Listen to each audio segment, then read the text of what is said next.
Hello, hello. Sorry I missed yesterday. I was sick, so I wasn't able to stream.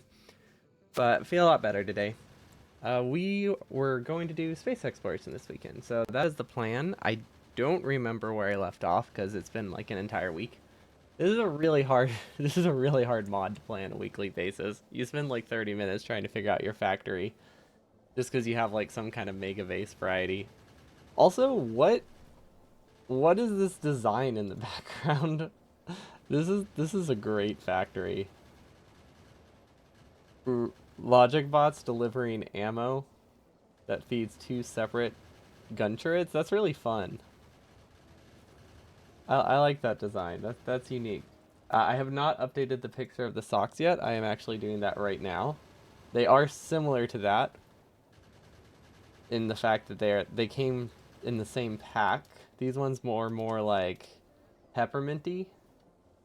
I don't know what they say on them actually, and now I'm curious. They say arrow. Oh, arrow. Are they Aeropostale? Or is it just arrow? There you go. There's an updated one. I don't know. I don't know if these are if that's supposed to be Aeropostale or just a different brand that I've never heard of. But yeah, those are the updated ones. Don't worry. You've no longer been lied to. Well, I guess the damage is already done, huh? Also my headphones are kind of like stuck, so I had to fix that. Okay, now we're good. Now we are good to go. Okay, so in my notes, and by notes I mean the save name, which we should probably clear the saves because someone asked me the other day how many gigabytes of save files I have for specifically space exploration because I save a new one pretty much every single time, and that is I imagine it's very high. Let's see. Properties. I have 8 gigabytes of save files for space exploration, I think.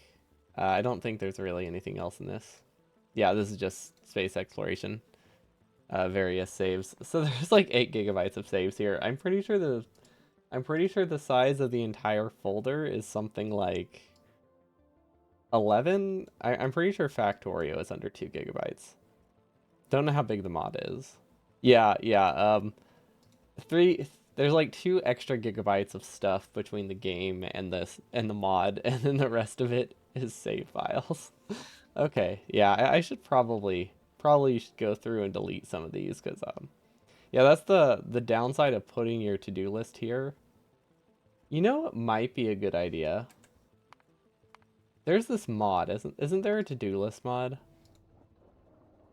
How easy is it to do Toto list, or the other Toto list? Wait, does it actually look orange? I feel like I've used a task list before. I think I used this one. Because I don't remember it looking orange. Or maybe this is just the icon. Is this what it actually looks like? Because I feel like a to-do list on. Okay, that's just their icon. It does not look like that in reality. Okay. I could use this. That might be a better idea than than what I've been doing for the past what is it, few couple months? Yeah, the past couple months of space exploration. I have just been putting the save name in the title or my goals in the title. Let's move past that for once. Okay, let's see. Let's see if this works. I'm never going to use it, and I guarantee you I'm never going to use it. It's just going to be something that sits in the top, just like what is it? What else do we have that we forgot about? I think we have the module inserter mod. This one, the advanced version, we never use. And obviously, I always forget about Informatron. So I mean, this is has so much useful information. To-do list, working terrain network, city blocks, organized anti-patients. You see it coming? Oh, trust me, that's a long ways away. The gap between to-do list and a working terrain, I think, is pretty large. No idea what these are. You know, the one downside of having stuff like this is that I don't have the outputs filtered, which reminds me, has everybody read the Factorio Friday Facts update this week? this week, it would make things like this so much easier. Like, they're adding configurable blueprints. I forget what they called it, but they're making it that if you can save like a variable in your blueprint name, and then when you place the blueprint, it gives you the option to set those variables to various items. Parametric. Yeah, that's the one they went with. And it just gives you like the ability to like place a blueprint and then change the name or change various values in it and make them dependent on one another too. So you could like set something, and when you set it to like, I think their example was circuits, it requested everything it needs for circuits in that blueprint, which is really neat. And for something like this would be great, because then I wouldn't have to wait for them to be built before I could change the recipes. You could just paste it, and then you would say coal, and it would change everything to coal. It would be really cool. Unfortunately, honestly, the more Friday Factory they release, the more I think it's just worth it to not play this until after Friday, after that comes out, after the expansion comes out, because so much of it is just super beneficial for like mega bases and anything that it's just it's hard to justify continuing playing this. But it is fun to keep playing it. It's just one of those things where the amount of quality of life improvements that are coming out with the expansion will fix every single like minor annoyance you have with this. But yeah, that's the issue. There's still like almost an entire year probably until 2.0. I think it's expected end of 2024, right? Or is that what just when people are guessing? Space Age Factorio release date? I feel like I read somewhere it's expected in 2024. Or maybe just in 2024. But that's assuming it's not delayed, which is always possible. So we can probably assume at least like 6 months or so. And I would have to find a new mod. Maybe there's like a smaller mod that but I mean this one has been fun. This one's been fun still.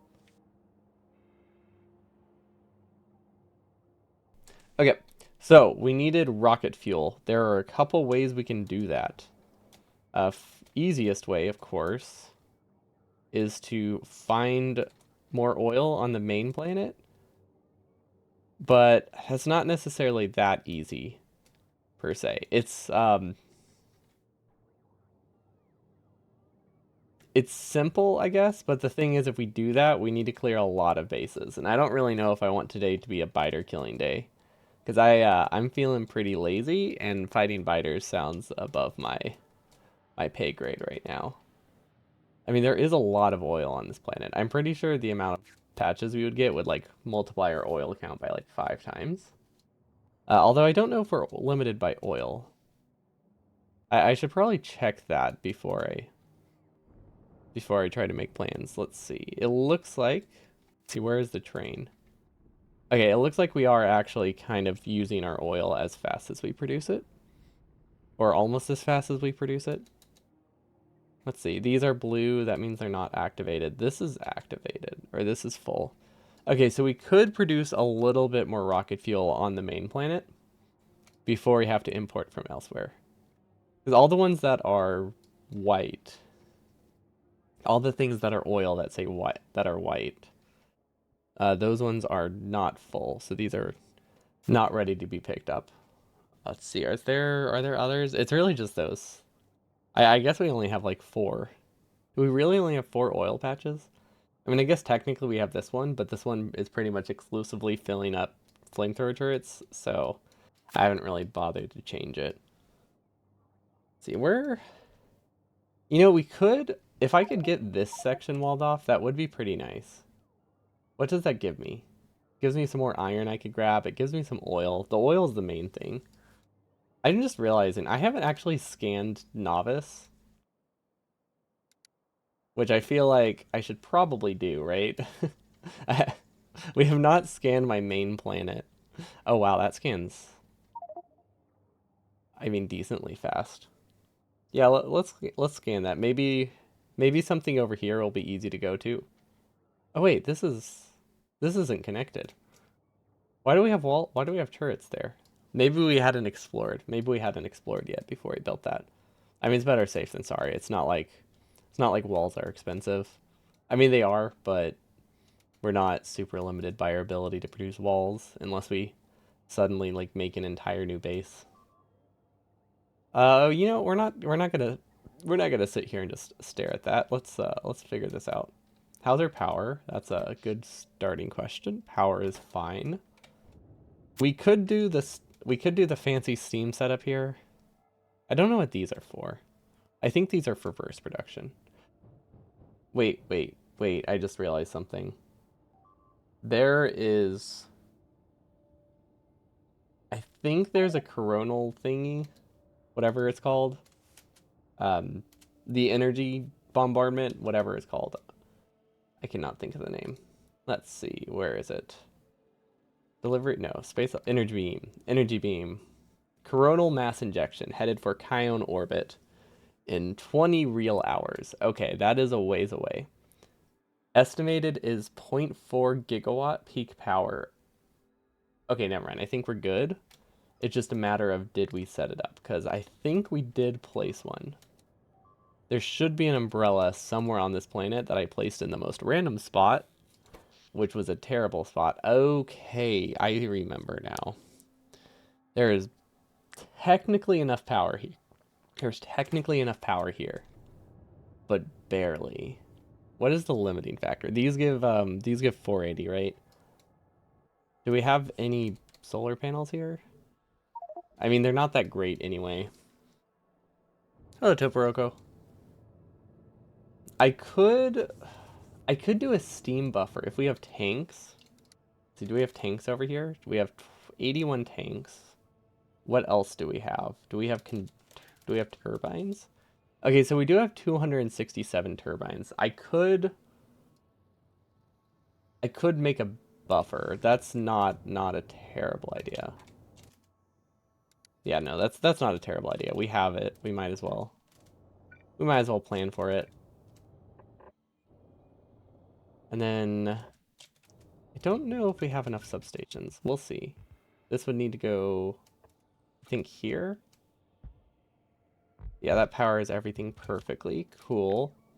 So we have, I said we had 80 tanks, I believe. 81 tanks, which means we could do like 4 of these, which is pretty solid.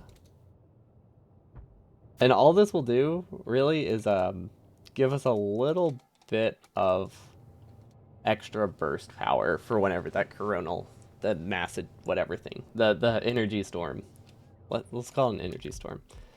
Whenever that thing hits, this will just give us a little bit more burst stuff to work with, which sounds very nice. Very, very nice. So we don't have to stress about it too much. Because I'm pretty sure it's fine as it is, but barely. It's barely fine. And if it browns out, we are doomed. Because I'm pretty sure I do not have a separate power grid for power poles here. Because I thought we would be able to get a little bit extra power, but oh well. Let's connect the steam. I don't think it really matters what connects to what, because this has like an entire like 24 hours to build up steam. But I could connect them. I should probably connect them. Just so that way it doesn't really matter how it's built. There we go, that looks good. Also, completely unrelated, I was playing a bit of Dave the Diver today, which is why I started stream like 10 minutes later than I intended. It's a very cute game. It is not what I expected. It has that Stardew Valley, that weird Stardew Valley vibe of it is more stressful than it should be for the type of game it is. It's still very fun, but there are some stressful things about it that I feel like I was not expecting. You know, like if anyone's played Stardew Valley, if you die in a, well, I guess if you die in the caves, you lose most of your stuff or a good chunk of your stuff, which is really stressful in genres like that. I'm not good at them. When I play a game like that, I play it to relax, so I'm not paying that much attention, and I tend to die a lot. But other than that, it's a very relaxing game. Aside from the stress, it's very relaxing. Okay, so this should increase our burst power by a pretty sizable chunk. If I put a pump here, I think that would be better. No, wait. No, it doesn't matter now. I was gonna say I think it would be better so that way steam doesn't flow backwards, but it's really, I don't think it's gonna make a difference. Because this only gonna be at peak power for a very brief moment. Because I think it's some kind of bell curve, some bell curve situation going on, which means it's very much, it's not always gonna be like at peak. So it really only needs like this full burst power for like a couple, probably like 30 seconds tops, but if I had to guess, way less than that. Like so less that probably like a pipe buffer would have almost worked. Because we're like 10 gigawatts. Sorry, we're like 0.01 or like 0.04. I think we're like 0.04 gigawatts short of being able to handle the mass thing, the energy beam. So it's something that's very, very low priority. It also isn't happening for 20 real hours. So it's a very low priority. Oh wait. What's going on here? We're backed up on light oil. Interesting. Interesting. Oh wait, we can upgrade these. We can definitely upgrade these. Is that what we're limited by? No. No, it is not. Okay. So this will hopefully solve something. I can't imagine it will solve a ton. That is, wait, what was that? How did I open that? Oh, I right clicked on this when the UI shifted because it sorted. Gotcha. Okay, so we need speed modules upgraded to speed 2s and efficiency modules updated to efficiency not efficiency 3s. I don't even know if we can make efficiency 3s. It's been a while. It's definitely been a while, but I'm pretty sure they required Vegemite, right? Okay, I know that's not what it's called, but it's what I think of every time. Oh wait, no. These require no efficiency 3s require them, or efficiency 3s require cryonite. Never mind. I think they require cryonite. Yeah, like a cooling rod. What is it that requires the Vegemite? Is that... Oh, I think that's productivity modules. Like, I was considering going for prod 4s, which meant I would have gone to a Vegemite planet, and... Yeah. Then I decided energy and material science sounds a lot more useful than Vegemite.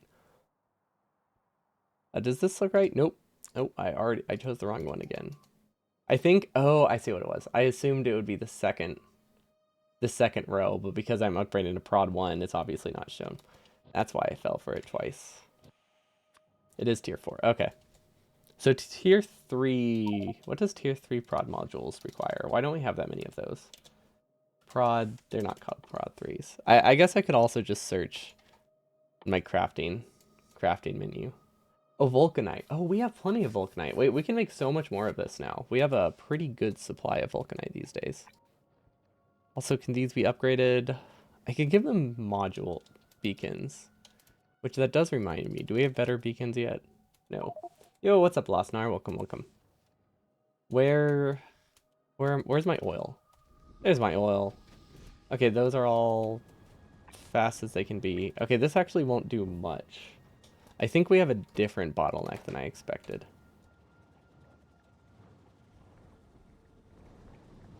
Let's see where. Oh, we're not okay, that's why we're running out of rocket fuel, I think. Actually, wait, no, rocket fuel is just straight up. We don't have enough assemblers for it. Well, okay, we are not producing enough. These don't connect? Wait. Oh. Oh. I see. Ah. Yes, that would do it. Although these are almost already maxed out, so I don't think that's not a very good fix, or a fix at all. It looks like we just need another assembler. Searching for things by their commonly used names get you at least once an hour. Yeah, I usually type prod without spaces. What else? These things, I search for undergrounds a lot. I always thought they were called underground pipes. Pipe to ground just does not flow well. What else gets me? Copper cables, I think those don't get me. because I usually type copper, or I can or there's just nothing else in the row, so I can usually just see them pretty easily. But yeah, the pipe to grounds are definitely the worst contender for me. Is there anything else? Not splitters. Red and green science. Red and green, all the sciences in general. Red and sciences get me. Oh yeah, chips as well. Surprisingly, those don't get me as much. They do get me a lot. But for me, it's science. Every single time I've looked up utility science in like the past ever, like I don't think I've ever typed utility science. I always call it yellow when I search for it, which is just great. Okay, it looks like we have very little plastic production. Are we limited on plastic? Oh wait, we're limited on coal? No. Do I just need more plastic? Like am I limiting on plastic somewhere? These are definitely not limited on plastic. Okay. Spaghetti base is hard to track things down. I wouldn't have it any other way, but it is hard to track things down. Okay, it looks like we are barely oh yeah. Not barely. We are definitely producing enough plastic because these are completely backed up. Especially with Crustorio install when some sciences are called cards. Oh no. Yeah, I feel like you're never going to search for the word cards. But this works, right? Oh, that's not powered. Okay, cool. And we're still getting enough. Oh yeah, we have more than enough solid fuel.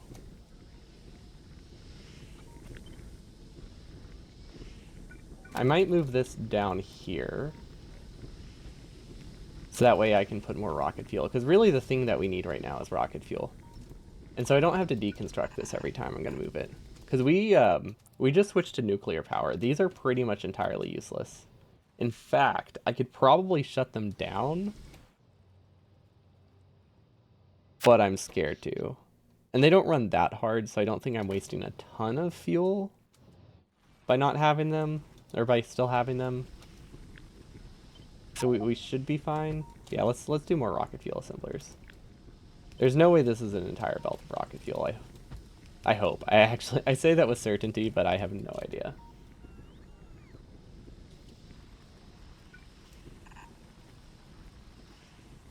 There we go. Does this work? Not really. I mean, it works better than the original one, which wasn't connected at all. But yeah, we don't really need this fuel at all, so we can afford to pretty much turn all of it into rocket fuel now.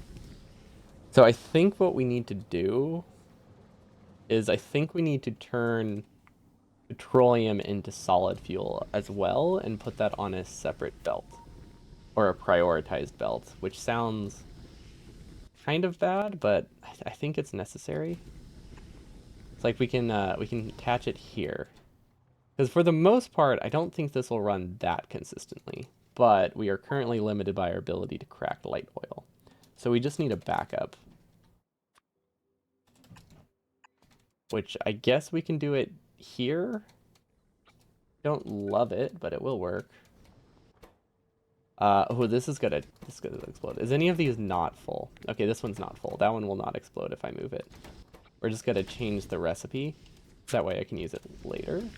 And we're gonna change it back. Because these had like 50 solid fuel in them, they would have, I think, spilled it everywhere. Honestly, we might be able to fit it here. I'm not entirely sure how many we need. But it can't be a lot. I know it's not a lot. But it is possible it's more than I'm expecting. That power, oh wait, that power is everything. Oh, that's nice. And then we still have not set up hotbars for different planets, which makes sense. I just don't know what I need.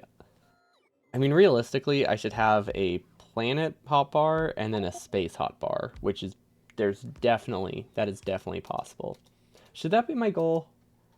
Should I add that to the to-do list? I'm gonna add that to the to-do list. It's realistically something I should do now. Set hotbars for space versus land. There we go. We're doing a to-do list for that because there's no way I'm going to remember. And I don't want to do it right now. Okay, so this solid fuel, no, petroleum greater than 20,000. I mean, these can be pretty full. Let's make it like 80% full. That seems reasonable. Okay, solid fuel for petroleum gas greater than 20K. I think one inserter is enough. Yeah, especially with stack size. Okay, so that should work. It also works well with power poles. And then we don't have that much space belt here. And we just connect this all the way up, which probably a mistake, and then we input prio left. And then also combine it here as well. Because basically the entire goal of this is to make it that petroleum gets consumed before light oil if petroleum is very backed up. Because petroleum being backed up breaks, I think, everything. Yeah, I'm pretty sure it breaks everything. Like, it breaks all of the cracking, of course. Or it makes it very slow. Honestly, it almost is worth just getting rid of the prod modules and just replacing them with speed modules. Do we just need more rocket fuel? I could get more rocket fuel assembler. Honestly, we probably should just make this entire thing rocket fuel, huh?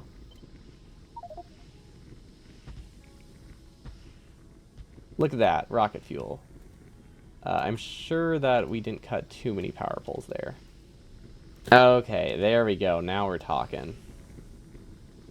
And then we can't upgrade past a blue belt. Perfect, which means we can just follow this entire line. Which I'm hoping is a blue belt all the way down. I don't know for sure. There's absolutely no reason for me to assume that. And I don't know where these go. You know, I really don't know where these go. Will this cause a problem? I don't know. We are keeping this planet as spaghetti just for the fun of it. Future planets will hopefully be using trains, but I feel like Novice just has to keep the roots of things. Because I would feel awful if it didn't. Even though this is making everything so much harder. Okay, we didn't need to upgrade this one. Good to know. Good to know. That one was not where most of the rocket fuel goes. Also, wait, why is rocket fuel so backed up? We're rocket fuel limited, right?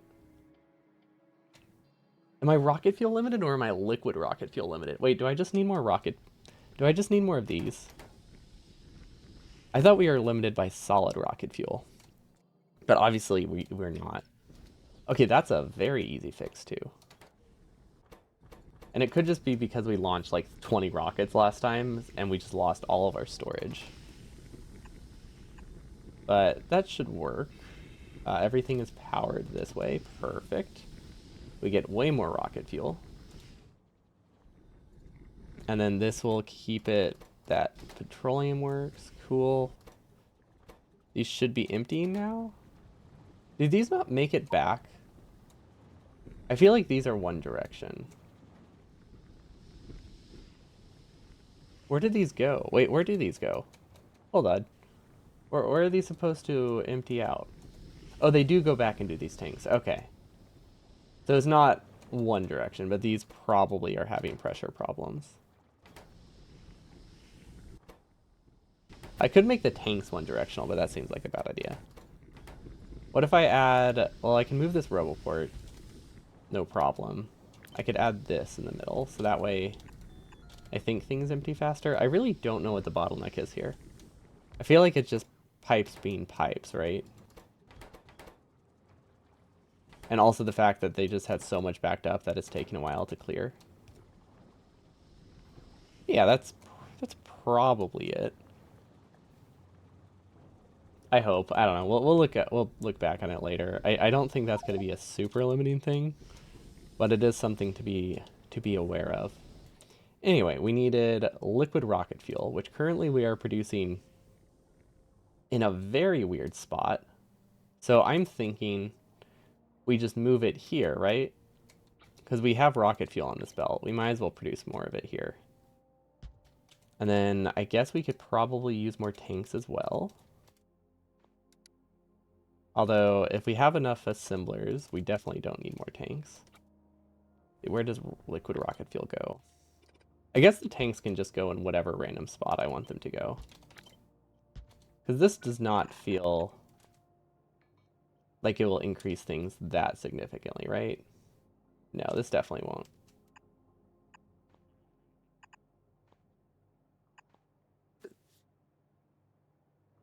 But maybe we can just kind of put them wherever. Like I could just place them here and then just not copy this, and then that will slowly increase things. Yeah, that would work. Because these can just kind of go anywhere they're connected. Apparently that substation that we deleted was the only thing connecting this entire set of rockets, which that does sound right. That sounds like a very me design.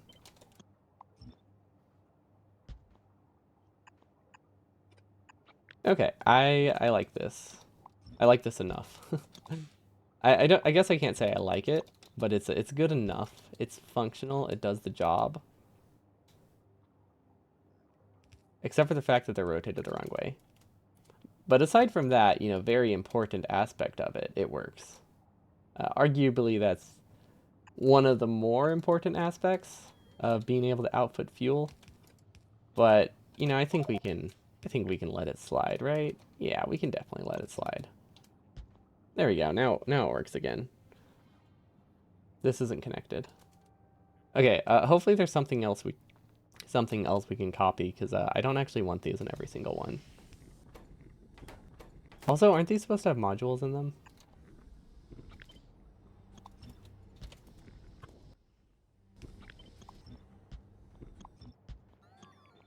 I don't know why they didn't. I must have deconstructed them at some point.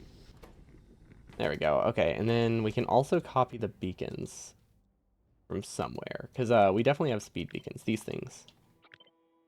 We can attach these, which it is going to be kind of wasteful, like they're only going to a single machine each time. Or maybe two machines max. So it will be a little bit wasteful of beacons, but honestly, beacons are cheap enough.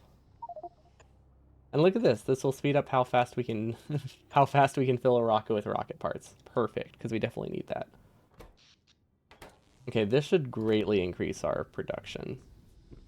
Because I'm pretty sure we went from like two. I'm pretty sure we only had two of these. Yeah, we only had two of these. And then it would also help if we had tanks in random spots. Because I think the steady state production is pretty low. But the burst consumption is also pretty low. Oh, that's definitely a design. It looks like the train has got to hit it, but I imagine if you can place it, a train can't hit it. Yeah, that works. That works great. Look at that. Look at this perfectly convenient spot for rocket fuel buffering. I love it. These are connected through this one corner pipe. It looks awful. There we go. Okay, everything should be a-okay now. Except for the fact that everything is not working that well. I'm hoping it's because we've already sent the deliveries, but nope, we haven't. Did we activate them? None. This doesn't have a destination position. Is it ready to get one? Because I did have notes that I need to double check the rockets to make sure they are going somewhere. Hello. Welcome, Capidamir. Cappy? I can't tell where the space should be, but hello, welcome. We're doing space exploration today, and I gotta say, my base is a complete spaghetti mess. I've just embraced the spaghetti, and it's starting to haunt me. Because it's very hard to expand now. But I'm committed. I'm committed to this bit of making Novice the most spaghetti I can possibly make it. And boy, is it a bad idea for a mod like this. It's so fun, though. It's so fun to try to track down a belt after it's split like 4 separate times to see where it's actually supposed to be going. Okay, liquid rocket fuel, way better now. Now we need to figure out why I'm not producing any green chips. Like, this is a very abysmal amount of green chips. I don't know where it could be going. Because, like, look how many we have here. These are completely backed up. Oh my gosh. How did we miss... How did we miss such a large section of our base with that upgrade planner we did? We cut off, like, 80% of our green chip production. Like, probably 80% of our green chip production. Okay. It's making a lot more sense now. You've never played Factorio. Oh, okay. Yeah, it's usually when people get to larger bases, you switch to something like trains or if you want to use belts, you do what's called a bus where you just have, well, I do actually have one bus. Kind of. Not really, but it's supposed to be one where you just have a lot of different resources on like one side that you branch off to send where they need to go. That's not super scalable, but it's good for like mid-sized bases, and it's just really easy to track where bottlenecks are because everything is just together. A lot of people use trains, especially like city block stuff where you can just paste stuff wherever. I do have some trains. They're not that functional. But then on my main base, I just branch stuff off everywhere it needs to go, and it's fun. It's definitely fun. But when you branch something off like 6 times, it's hard to see what part has bottlenecks and what part doesn't, because you just need to follow the. Like, let's take this for example.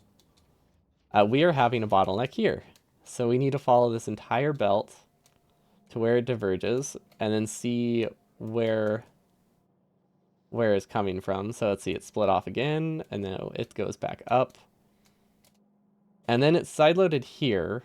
But if it's sideloading here, that means there's also resources that are supposed to be here.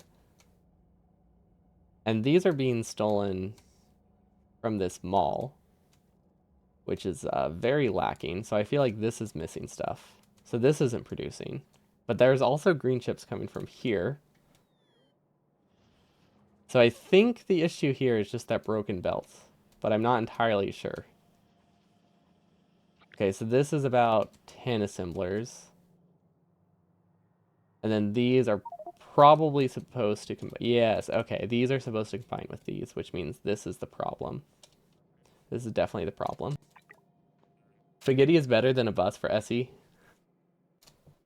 I guess it depends how large you want to make the bus. Cause like you can make a decently you can make a decent like a decently small bus that's still very helpful, like half a belt of everything or one belt of everything, and it's gonna be a reasonable size.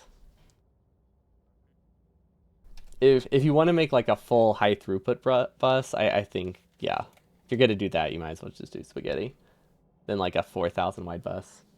You're too scared of the game. It can be overwhelming. It's very fun, especially you can set smaller goals, but it's also easy to do way too much.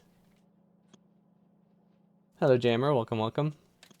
We're trying to fix my factory because the other day I upgraded it, and it turns out I missed like half of it. Uh, Basically, we have a lot of this, and if I'm being honest, I have absolutely no idea how. It makes no sense to me how this happened. If somebody knows Factorio better and could explain why I have random gaps of blue belts, that would be that would be great. Cause like I don't know what I did. I do like a corner maybe? Cause how do I have this random section upgraded here? Like this square is upgraded, but then somehow this wasn't upgraded. But I swear I did the entire base at once. Was it just a visibility thing?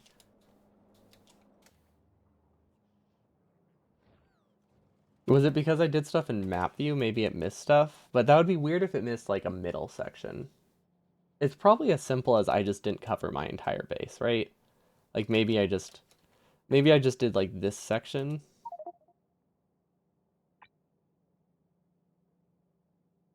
I mean, this stuff on the bottom is definitely new. But like maybe it was a radar vision issue. Could be a radar thing, which means it's actually kind of hard to upgrade.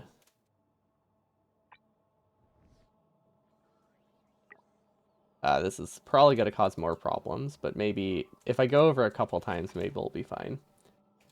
You believe from Confusing Scale it's similar to Hearts of Iron 4, which you played but never understood. Those games, I get that. I have played those games as well. They're fun to like click the buttons and build a fact or build an empire. I never understand why I'm doing works or why it's not working, but it's fun to just make a it's fun to just make a civilization. I mostly played Stellaris, which I think was a little bit less confusing. Although the scope of it was very large because it was space, but I think that one was a little bit more streamlined, and even that one confused me. But hopefully that upgrade fixes things. It's also going to break a lot of things temporarily, because the way it's called belt weaving. When you do something like this in Factorio, red belts don't interact with yellow belts, so you can pass resources like along the same row, like this. But if you upgrade these, it breaks it because now they're the same color, so now they're considered the same row. But what happens if you use an upgrade planner is you had a similar issue where you upgrade half of it somehow to like red belt and half of it to like blue belt, so now they no longer interact. That's what happened over here with the green chips, which is hard to show now. But basically, one half of these was blue, one half was red, which I don't even know how that's possible. It has to be a map view thing, because normally you can't upgrade one half without upgrading the other. Unless maybe it was cut off by vision. That has to be it. It has to be something bizarre like that. Why so many buttons in Hearts of Iron 4 and why so little explanation? I feel, whoa, like screen buttons? Yeah, there are a lot of buttons for sure. I was thinking like hotkeys, and like I feel like you just need a mouse. But yeah, there's so many different things to click on. Even Civilization, I get really confused when I play Civilization because things are never sorted how I would want them to be sorted. It's like if you play it enough, you get used to it, but I just don't get to that point. Then I'm just confused every time I start. But that should fix this, I think. Because, yeah, I'm pretty sure the issue was not having radars. Because I think this is where it was broken, right? No, it was broken over here. There is definitely a radar there. Oh, wait. No. Am I browning out? Why did I lose vision there? What's happening? I wonder if it has to do with the scan updates. I don't know. But it looks like we've pretty much finished scanning this planet, so that's good. We can decide now if we want to expand oil production on Novice. This is a lot of red, which not a huge fan of, but at least I can say I've captured about like 10% of the planet, which is a lot more than I expected. I guess the space exploration does make things pretty small, or makes the planets pretty small because you have to go on so many. Oh my gosh! Oh my gosh! We were so close to uranium, guys. um, so yeah, if a lot of people probably missed the first 50 hours, but basically this was my entire uranium patch right here. This would have been enough for like a couple hours maybe of fuel. It's a grand total of like 20,000, no 25,000. It basically just generated my starting patch on top of water, which I'm pretty sure made it that it just doesn't work. Because it put it on water, I couldn't get uranium. Yeah, yeah, I could have done core mining, but like it wouldn't have been enough to get me enough to like run a base because most of this was shipped elsewhere. But like the core mining that I have right now is actually it's not a ton, but I usually can run like these 12 consistently. But it wouldn't have been enough to power my base. It was enough to give me ammo though. I at least got ammo from it.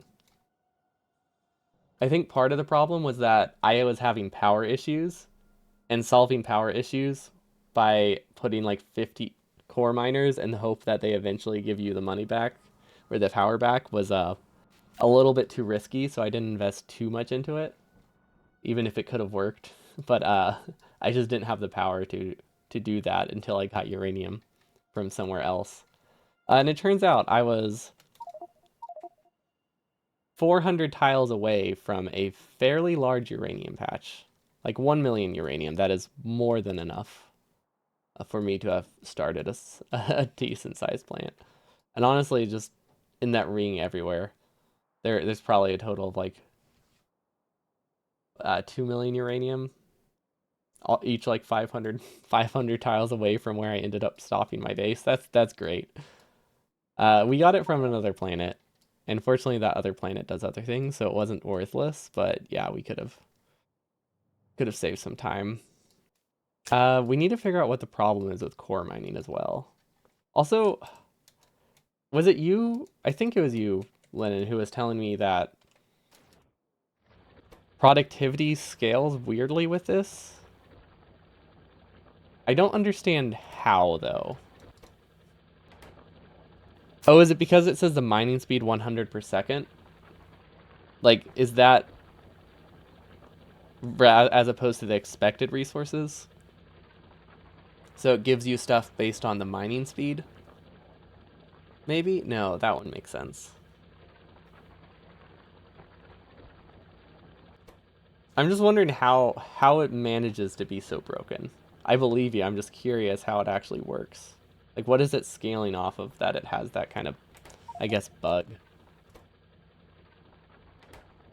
I also have no idea how I would test it. So I'll just have to believe it. But yeah, I just don't see it. So you get a base rate of cores with one miner, and every mining prod buffs every core by 10% of that base rate.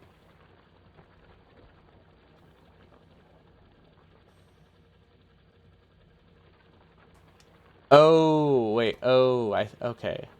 I think I get it.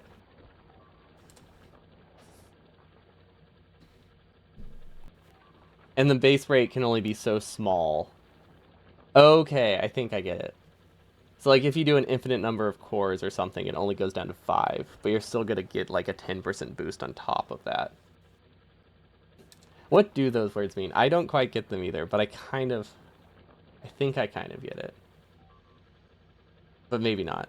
No, no, I feel like I'm misreading it. The moral, the point of it is that apparently you get a lot of you get a lot of free resources. That's the gist of it. You get a lot of free resources that you wouldn't expect to be getting, which is great. So if you get 15 per second from one core miner, then every core miner gets 1.5 for mining prod research. Okay, but if you have two core miners and they each give 10, that means they're each going to get 10 plus 1, right? Or are they each going to get 1.5 still?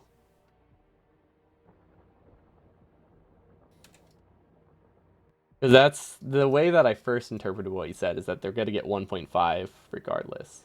Oh, okay. That is what you meant.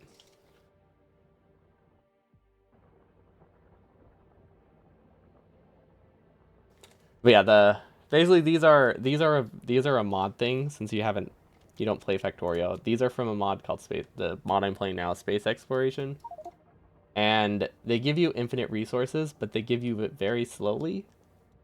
But apparently, based on what Lennon just said, it can be very, very broken later on. So it starts out being awful, but once you like overcome the inefficiencies of it, apparently they get really good. So that's what I'm working towards right now.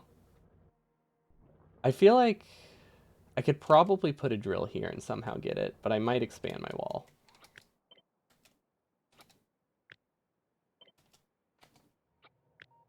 Let's hope this works.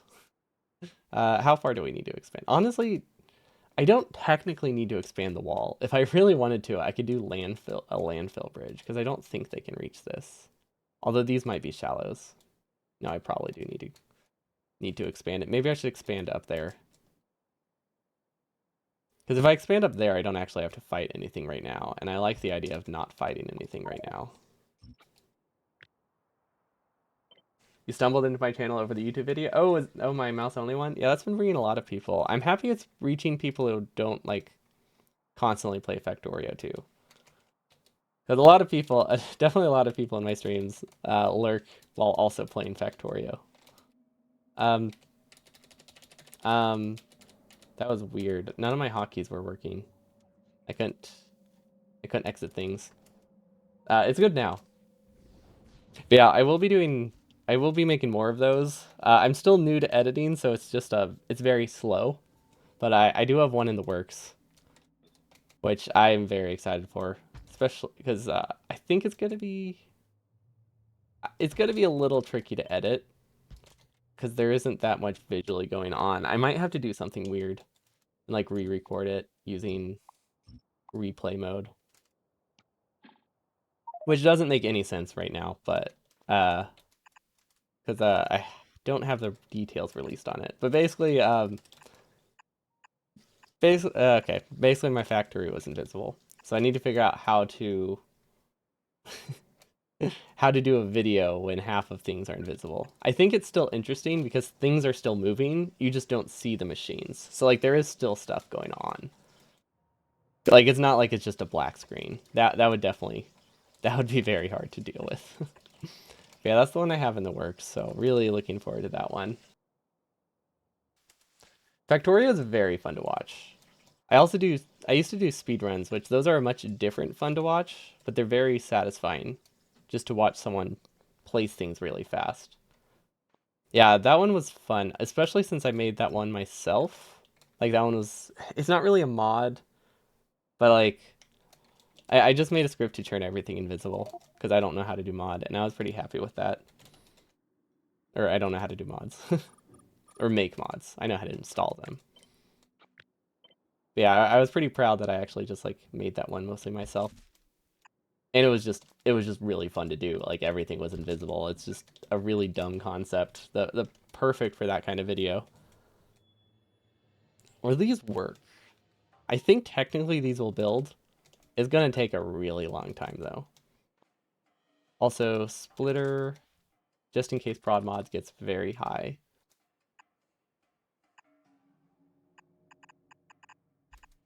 Okay, can we make it across without landfill? Oh, we can. Oh, was very surprised by that actually. I didn't think it would make it. The next step after that is Factorio with invisible biters. Oh, did you not see the run? Biters were also invisible. Um, Everything in the entities folder was invisible. That includes rocks. No, rocks were not under that folder. Um, Cliffs, I think, weren't invisible. Biters were invisible. Ore on the ground was invisible. Things in the map weren't. Isn't there a way to disable the map? I didn't know how to do it, so I didn't.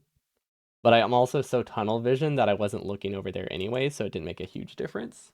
But I feel like there we go. Yeah, there's a hide mini map thing. Like, I could see ore on the map, I couldn't see it on the ground. So patches were invisible. Yeah, not many, I think most people play with this on, but yeah, there is a way to disable it under interface. Because it's so useful. Like, I wouldn't want to disable the map. It was especially useful when things were invisible, because it was the only way I could tell where ore was. But yeah, ore on the ground, patches were invisible, biters bases were invisible, acid was invisible, which was very rough. Especially since I thought it wasn't invisible, but turns out that was the biter blood, not the acid. So that was unfortunate. Should I just send this belt all the way over there? I feel like I should. It's not worth setting up a core set. Also, I think I need to change how I do the core drills. Maybe we should do train stuff today. Maybe that would be a good goal. Oh my gosh, this is so far. Yeah, this was a mistake. Okay. Um, this is so much farther than I thought it was. Wow, okay. No, we're gonna push through. I think everything's connected. That doesn't work. Okay. Uh, Basically my trains aren't good. That's the gist of it. And I've been slowly changing them over to not being as bad. Next step, Factorio without belts. Someone's done that before. I haven't personally done that, so I still want to. Because I think it would just be fun to do. Yeah, that one's a pretty... that one, a lot of people suggest that because they want to see me do it too. So I probably will do it someday.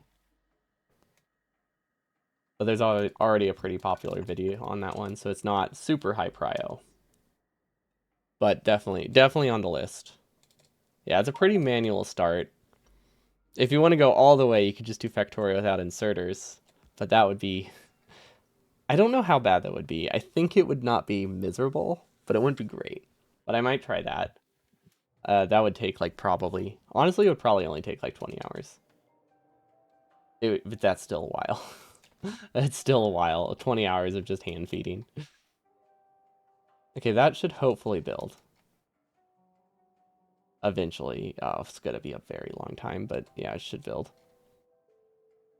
But yeah, basically the way that I have my train set up is I just have something called like core 2, and then trains go there when every single time. No belts plus Renai transportation. Yeah, that actually would be pretty great. Because like then you don't have a vanilla challenge, then you just have a really stupid Renai transportation thing.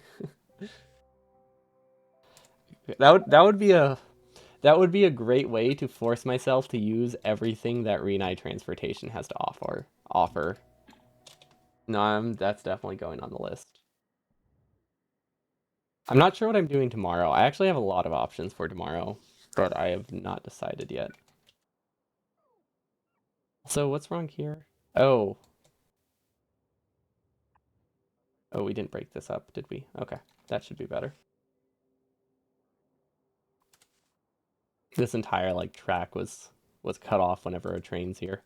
But yeah, I think what we need to do, there's very simple logic you can do with train stops to request trains only if these warehouses are full.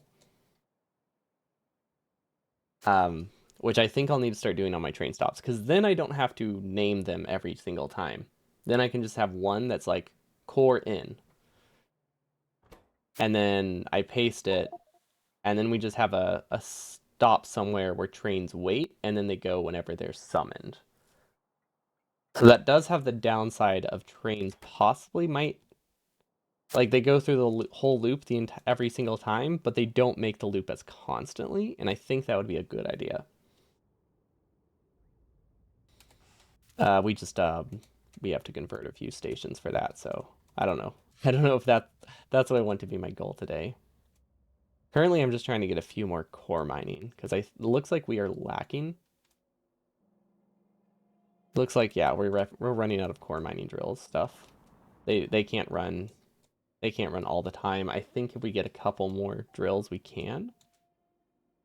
I thought I saw another one.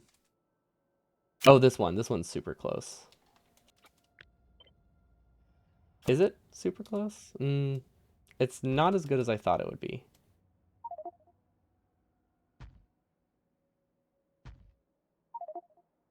But I think I could technically make it there without going there myself. It's just not a good idea, but I think this works. Hopefully bots don't fly over the base. Yeah, I mean, a lot of things I say will probably be randomly about Factorio, and specifically this run, which is like already a more complicated Factorio. But if you're ever confused about something, feel free to ask. Or if you ever have things not related to Factorio, that's also fine. I mostly talk about Factorio because that's what I'm doing, but like I don't have one of those rules that's like we can only talk about the game I'm playing. That's just what I mostly do because so that's what we're playing. But yeah, no qualms against that. Yeah, happy to explain things if I can. Some things I don't understand that well, but I will do my best. Like train stuff, I don't understand trains. I'm understanding them more, but I definitely can't say I understand them. Wait, wait, is there any way for me to get this? This is so far away from all my train tracks. How do I get this? Hmm. You know what? I'm I'm going to do what I said. I'm gonna set up a better way to do the core trains. I think that's the only way to do it if I want to get any more, right? Like we have to we have to have a better system. So first things first, we need more roboports, which we're just gonna paste a few and hope they connect, which they should. If we put a gate here, that would be useful. We can also branch off here, maybe? That could be good. Yeah, I think... Yeah, no, that'll work great. Okay, so we have a gate. And now we'll be able to cut the train through whenever it's placed. Okay, we'll deconstruct it first. And then I think we place the gate. Yeah, okay, that's the build order for that. That's how you manipulate it. You have to deconstruct it first. Does this work? Yes. Oh, wait. Oh no. Oh no. Why? Okay, there you go. Those connect, but there is there is like a tile range between them connecting and it doing a weird loop. Okay, it should be good now. And then honestly, that was actually a really bad spot to branch it off. Hmm. How do I fix this? How do I fix this? 'Cause this is one direction. We need to make a loop. I guess I could make a train crossing, right? I mean, this hasn't caused problems yet, which means it never will. I don't think that's how it works, but I can pretend that if we haven't broken something with a train crossing, then we never will break something with a train crossing. We can test that theory for sure. And now we loop back here, and then everything is a-okay. Only downside is it doesn't actually have train signals right now.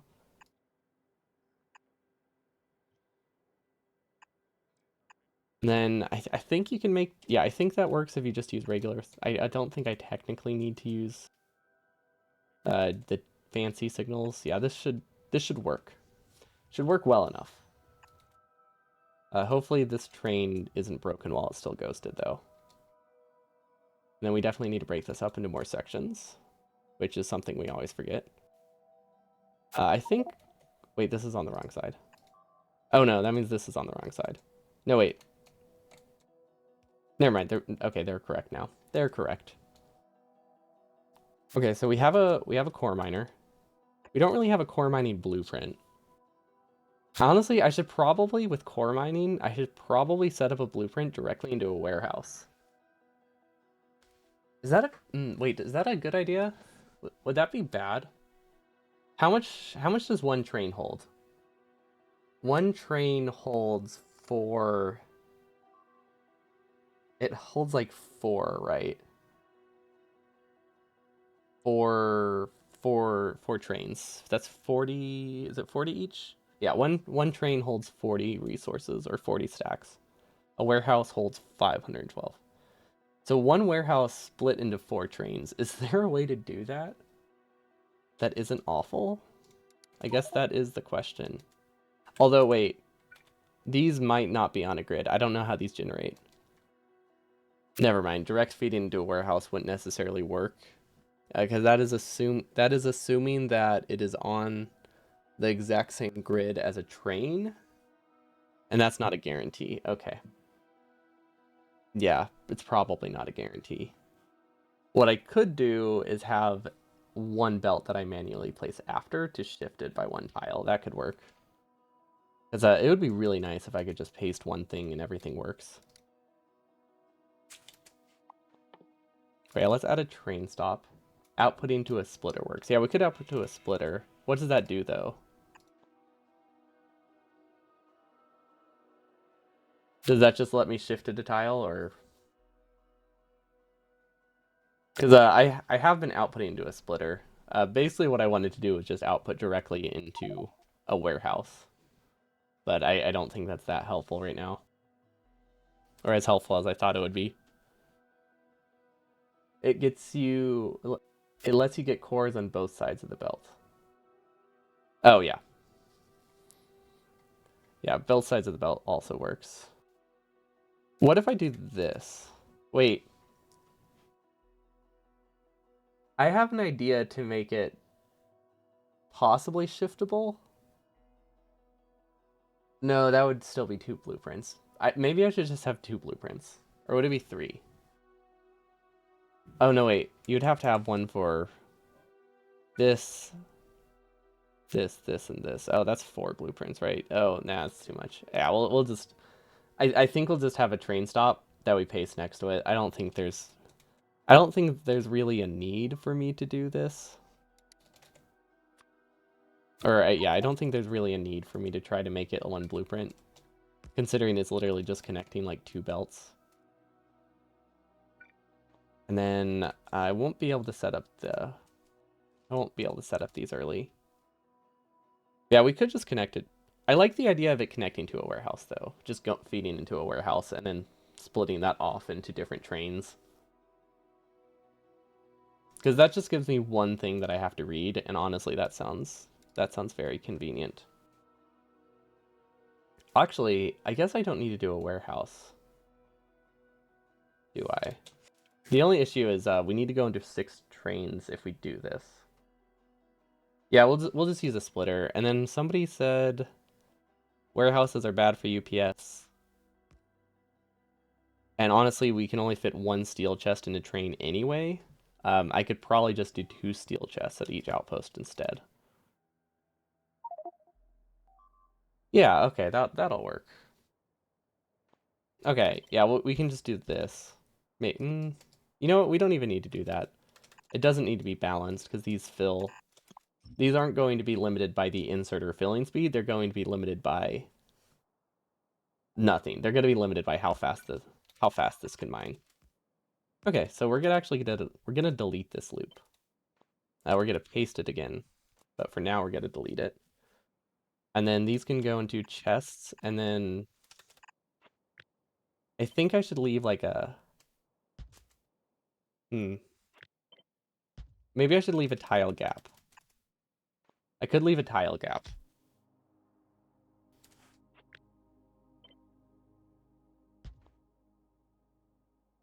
Yeah, that could work. That could work. I'm just trying to figure out like a way I can make them not super manual to connect. Is there any way I can like just check this? Like, what are the odds that these are on a train grid? Like, maybe they thought this through, and they're like, ooh, people are gonna want to directly fill a train. Okay, so that's 2 that are on a train grid if I rotate it. Does that work? The odds, I think, are pretty low. Wait, how large is it? Wait, how large is this? What is it called? Core mining drill. It is 11 tiles wide. That means it should always be on the train grid in one direction, right? Because that would work. No, that would definitely work. Then I would just rotate it. Hold up. That works pretty well, right? Because if it's an odd number, it means it's going to fall off the grid, but it will always fit in one direction.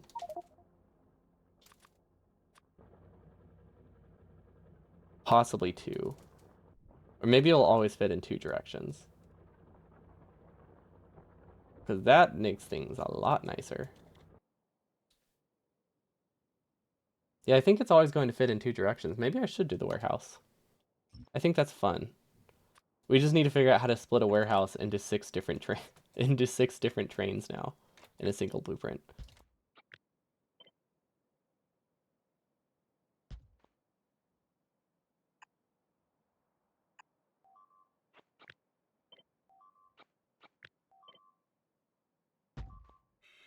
Let's see. Does this work? I feel like this would work. Obviously, this can only fill 2, so we would then need to do this. I don't think this solves the UPS problem at all, but it is fun. Can I shift it over 1 tile? Is this too wide? What if I use a smaller thing? What's the size of this? No, this is just 2 tiles smaller. That doesn't work either.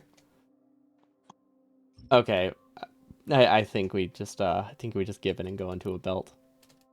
I think yeah, we just go into a belt. That's not a problem at all. Because literally all we have to do is connect a single belt, and then we're good. What side of the belt does it go on? You're going to need hundreds of warehouses to feel the UPS hit. It'll take a while. Okay. That is good. That makes me feel better. But I mean, I can also just make do with 4 chests as well.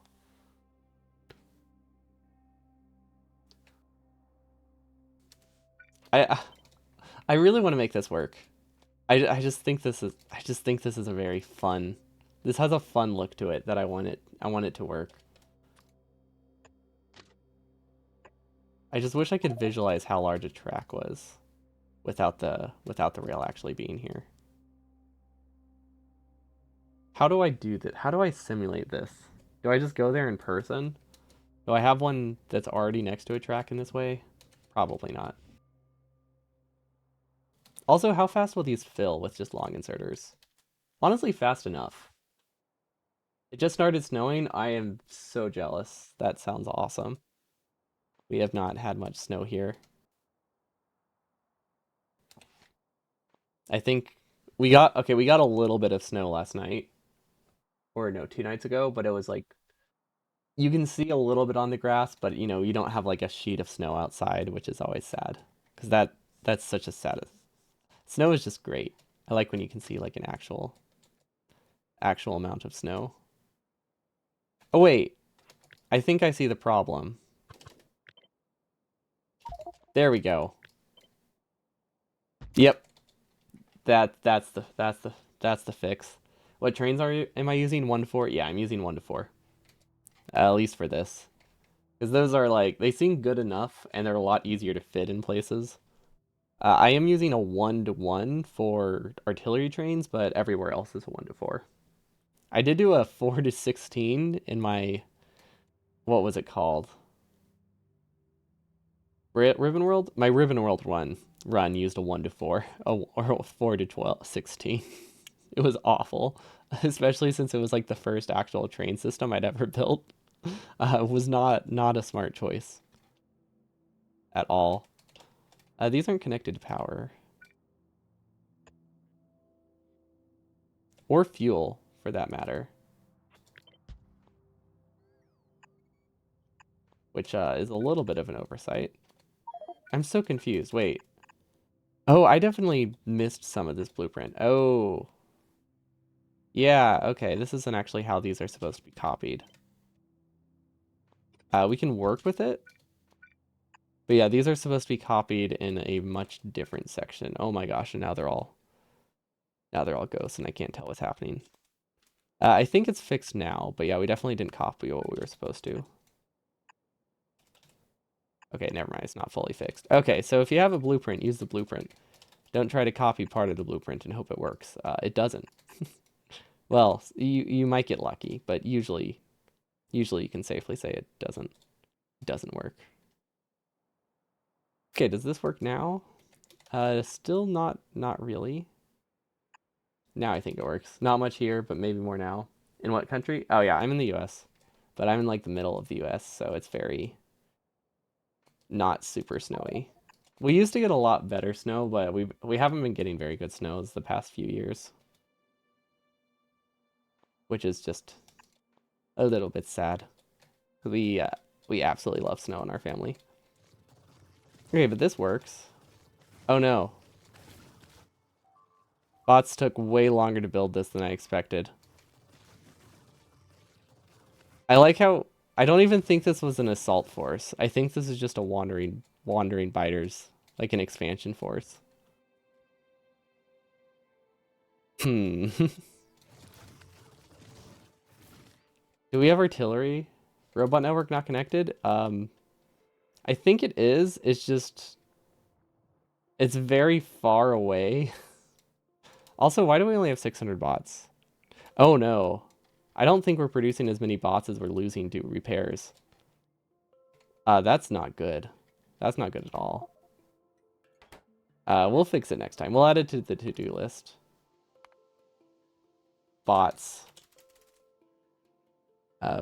Make more construction bots faster. There we go.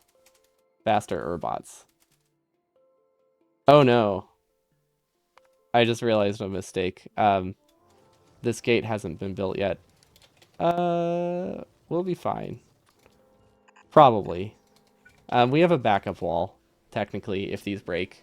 I don't want to have to rely on them, but we do have a backup wall. Oh yeah, look at that. These laser turrets activated just in time. We're good. We're not great, but we're fine. We're all right. There we go. Let's go with that. We're all right. I could possibly set it up so that way these only fill one train at a time, but that seems like a bad idea. We could do this, but this has the downside of being awful, so maybe I don't want to do that. Because I don't want to buffer things in multiple warehouses. I just want to buffer them in one. Oh, but I could use these for spacing. Oh yeah, because these are exactly spaced to be the same size as a train. So I think, I don't know where the train stop would go here. Would it be here? I think a train stop is supposed to go here. And then these will all fill. Okay, and then we'll just replace these with a belt. Yeah, that should work. Yeah, we could balance the warehouses with circuit stuff. I just figured we would do this.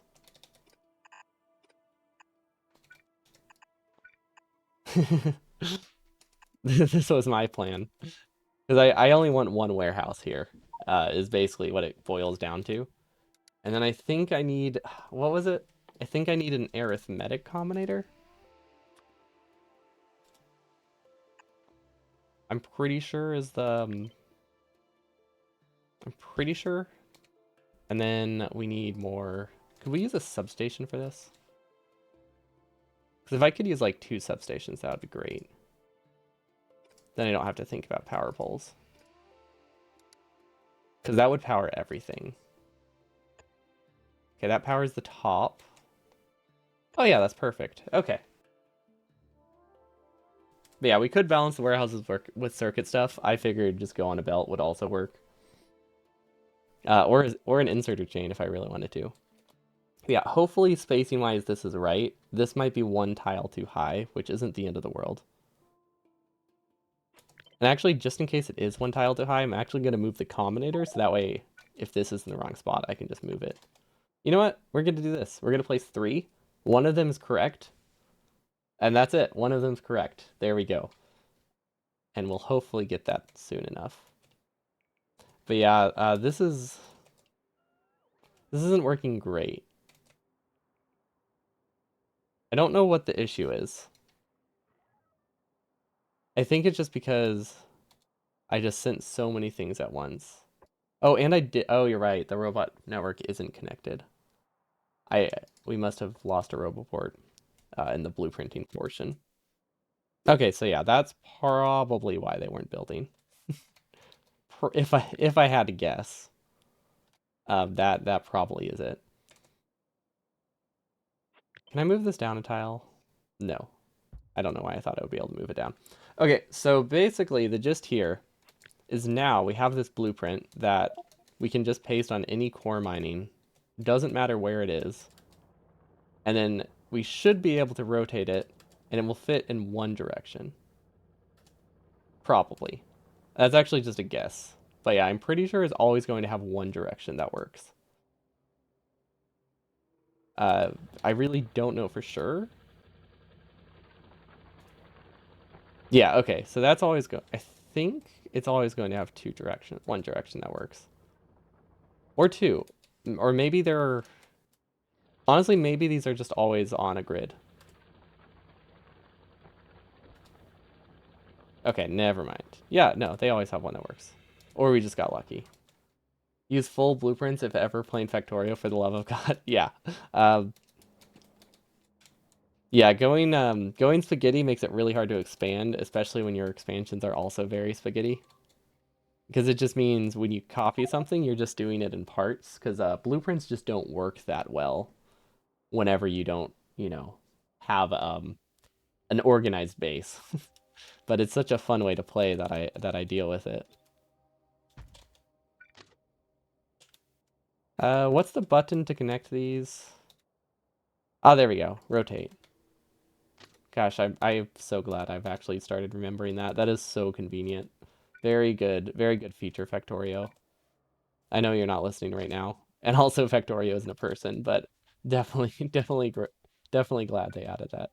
Yeah, you can rotate the unbuilt train stations, and it just makes it a lot easier to connect. Or sorry, rails. and it tries to connect them facing the direction that you're telling them to face. As otherwise, a lot of people, and me included, when I forget about it, you connect things in like parts. Like I would have done this in like three clicks, but because I can rotate, you can do it in 2 or 1, which is so much nicer. Factorio has turned custom into a 4-letter word for me. Is that word city?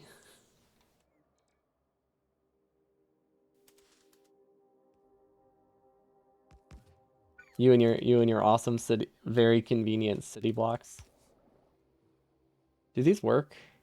Oh, they do have oil. Perfect. Okay. I really hope this is connected properly. Is there anywhere I can set up the logic ahead of time? I don't think so. Because I don't really have this built anywhere. We'll just come back to it. We'll just come back to it. What I can do instead, in the meantime, is we need a train station here. Which, not sure how we're gonna do this, actually. I guess we'll have a separate train for these new core miners and leave the other one as it was already working. That's probably the easiest way to go about it, right? So we need a waiting station, obviously, which don't really know how to fit that into there. We have a couple options. We could do separate stations. Separate stations is definitely going to be the easiest. And because we won't have that many things unloading at once, I think we could unload onto a belt and then have a buffer warehouse at the top. So that way it's a little bit more easy to expand. So basically, I'm just shifting this up here.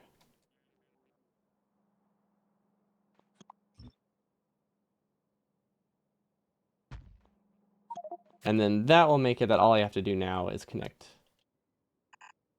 vertical belts here. And then I'm assuming we can only get one blue belt at a time, so we're just going to do that.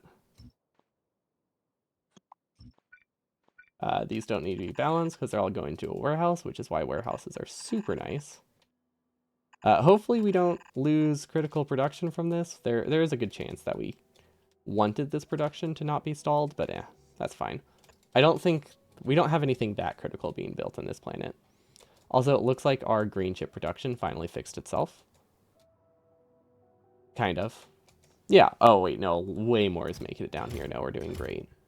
Now, red chip is less fixed.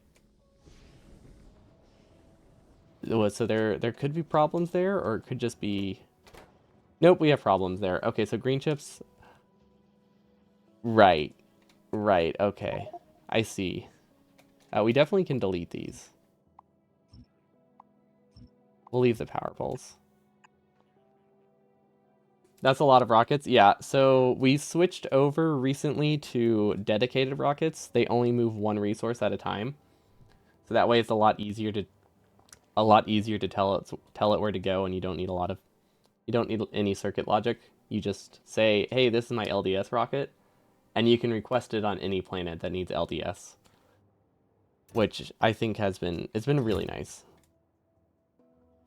A rocket bombardment. Yeah, we could just send all of them to a single planet and just send stuff everywhere.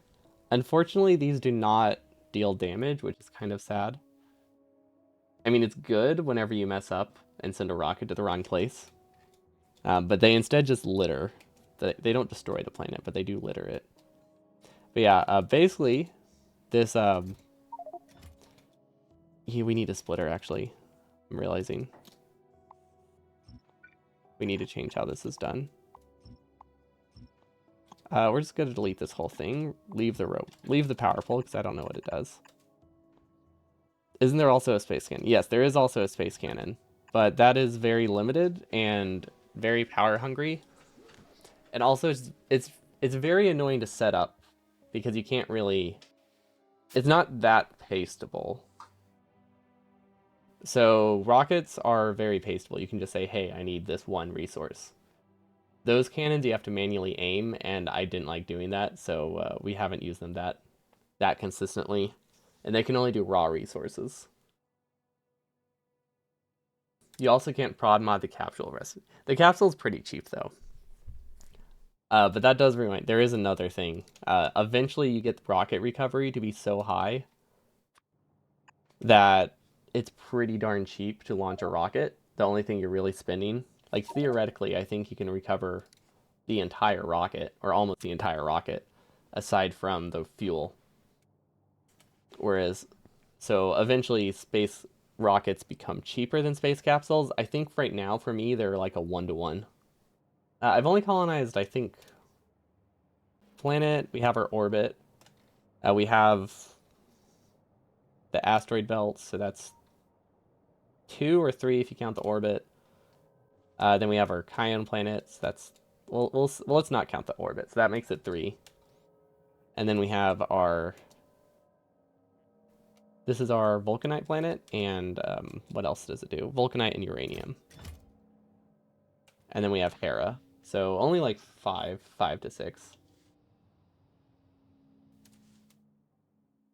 And then we have orbits for pretty much all of them too.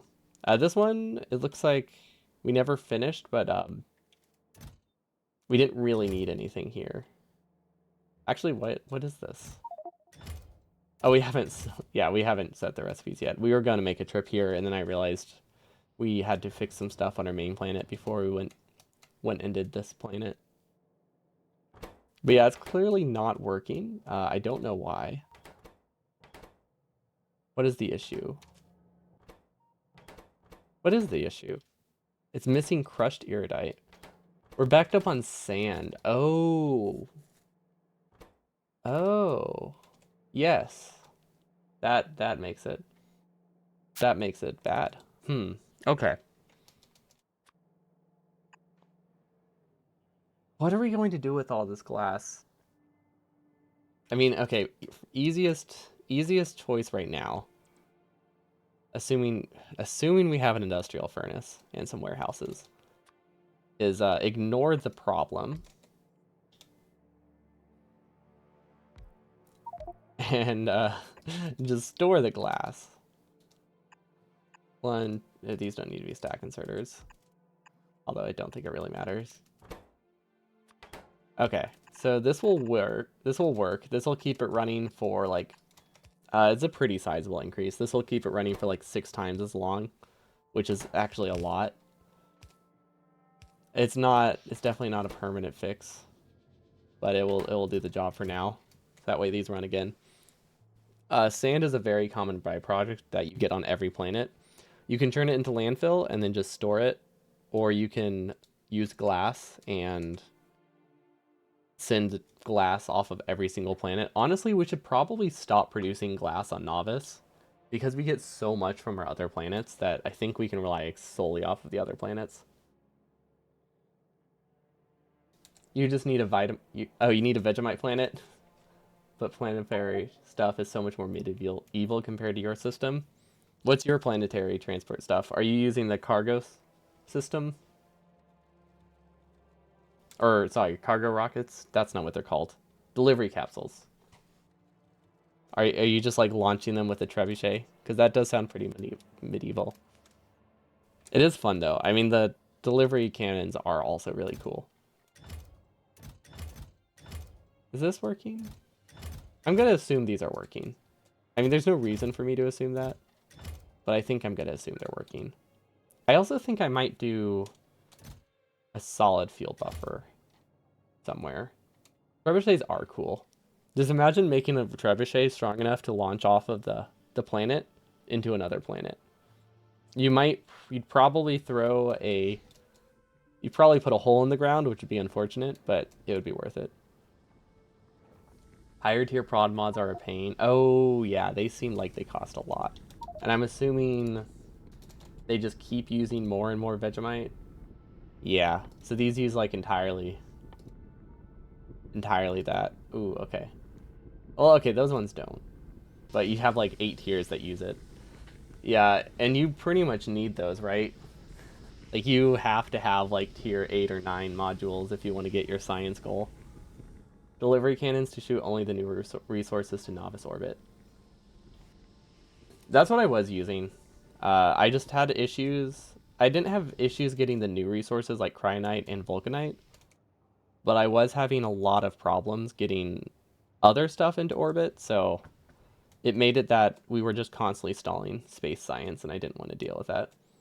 You want to build a trebuchet one day? You probably won't, but you want to. I have built a small one, but I've definitely never built a full-size trebuchet. Wait,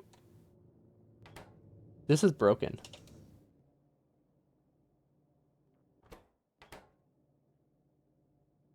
Hmm, that's bad. This is where all of our power comes from. Okay, let's fix this. How do we fix this?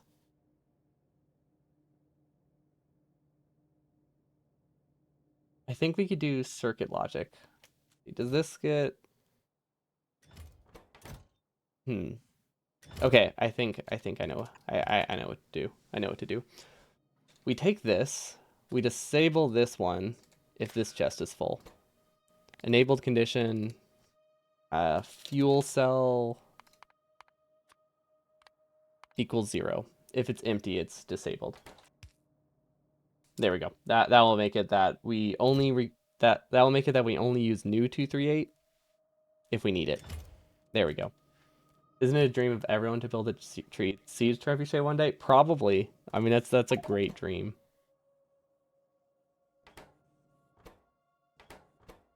And then this will filter 236. And this will filter not 236. Perfect. Okay. It's not 236. 235. 235 and 238. 236 is nothing. Okay. We have nuclear power again. That was bad. That could have caused a very, very bad brownout if we didn't catch that. Because we would have been on a pretty down... Well, okay, we would have had so much fuel backed up that I think we would have been okay. And these do have a separate grid. Okay, we would have recovered from the brownout because we have so much backed up fuel. But it's not something I want to risk. But yeah, we would have been okay. You're just starting on the space stuff. I only have 2 first space sciences too. I feel like we're at the same tier of technology. We just have different approaches. Because I only have space. Oh, I guess I have 3, right? Because I have prod science, utility science, and astro science. Because is utility science considered a space science? I don't actually know. I feel like it would be, but maybe not. So I either have 1 or 3 space sciences, depending on how you count that one.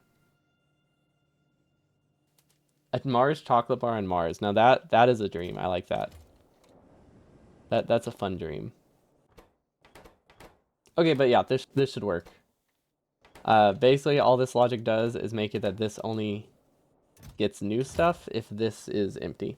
I was hoping that the prio would work, that this stuff would always be consumed first, but yeah, it didn't work that well. Utility and prod. Okay, we are counting those. Oh wait, were you the one who said you're going for Vegemite? Oh no, that wasn't you that said that. Okay. Oh wait, you are. No, you're going for Vitamin. Do you just want the prod 4s? I figured I would make that one my last planet just because the other things like space rails just seemed a little bit more useful. But I don't actually know. That was just a guess. It sounded useful. But honestly, they're probably all nice to have. Okay, so I think we have some issues here with pipe throughput, but I don't really know how to fix that. Honestly, we're not having oil issues right now, so I don't think it's something I need to worry about. These are producing as fast as they can. Perfect. Oh wait, does this have a prio yet? This does have a prio. Okay. So we are producing. We broke it. We broke it. I see. Um, will this fix itself? No, it will not. This can't fix itself.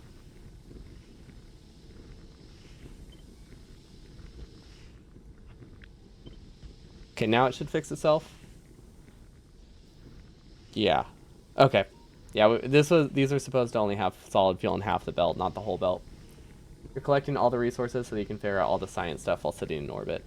Considering how similar they are, that does make sense. Like, you'll just be able to paste everything all at once, and you'll be great. You'll be golden. There we go. Now our power is fixed. Okay. I mean, I get sleepy at like 8 o'clock sometimes, so I can't judge. Are these connected? Yes, they are. Okay, everything is looking a lot better now. Perfect. These are going to take a long time. I might have to launch these manually just so we kickstart space science if this ever stalls. If this ever stalls, but I think we're good. Did we ever connect substrate? Yes. I have no idea what's happening with it though. This is a very weird fill order. Did we do something wrong here? Did we actually...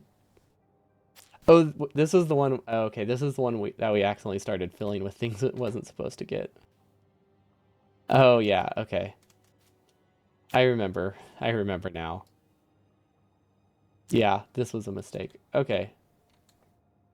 Um, Basically, I copied the wrong rocket for this. For all of these rockets, I copied the rocket part rocket, not the non-rocket part rockets, the resource rockets, which meant they all started filling with rocket parts.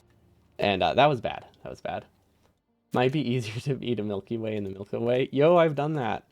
I was definitely the first to do it. I will claim this. I will happily claim that title. It's wrong, but I'll happily claim the title if somebody wants to let me. Wow, we need to fix processing units. We're getting like 1 per hour. I mean, I guess we don't use a ton of them, but yeah, we definitely have a processing unit shortage, which makes sense because they're limited bond green chips. Okay, so it looks like we just need more green chips again, which is funny because we've expanded it like 3 times. I've never, I mean, I've produced this many green chips before. I've just never produced them this much in like a casual just playthrough. And I just kind of forget that it's very easy to use this many green chips, even when you're not going for like a speed run. Because I mean, it's only like 2 or 3 science per minute in vanilla. It's like 3 or 4 belts of green chips. Sneaker and sneakers. If is that just a fun pronunciation of Snickers or is that an actual chocolate bar? Because I'm actually not sure now. Also, has this built yet? It has. Okay, moment of truth. Which one's correct? All of them work. Literally all of them work. Okay, we'll go with the one that has them in the middle. Okay, we'll go with this one. Cool. So now we can try to remember how this is built. And then we'll use red, because red is cool. That's not red. There you go, red. Okay, is that how we do it? We need to set train limit. You know what? We have it somewhere, right? Okay. How did this work? We connected the wire. It went through. I don't think that mattered, but it did go through. Input divided by 20K. That's the fill capacity. And that's how many trains we request. So we can use the same logic for the warehouse. Output L. Okay, that's straightforward enough. We're only requesting 1 train here, though, which means... How full do I want it to be? If I do 300, that will only ever request 1 train. That's more than 1 train can hold, but I don't want it to ever request 2 trains. But yeah, that should be fine. Yeah, okay, so let's just do 300. It shouldn't, at a steady state level, it shouldn't make a difference. It just means it's never going to fully empty, but that's fine. Core fragments. Divided by 300. Output L. And then I don't think these need to connect. I don't think it makes a difference either way, though, because it's outputting... This only is reading the L signal. I didn't do it right. I did not do that right. What did I do wrong? um, hold up. I did something wrong. Station buffer divided by train capacity equals train limit. Um, Station buffer divided by train capacity. Am I missing something here? Wait, train capacity, station buffer. So that would be 500 tiles. Or, like, the buffer is 500. Train capacity is 160. But I don't want it to ever go above 1. That's the problem. I want it to be a max of 1. Oh, I know what I did wrong. I divided by number of stacks. It's not number of stacks. It's number of stacks times 20. There we go. It's 6,000. It doesn't hold 300 core fragments. It holds 300 stacks of corn fragments. Core fragments. There we go. Okay.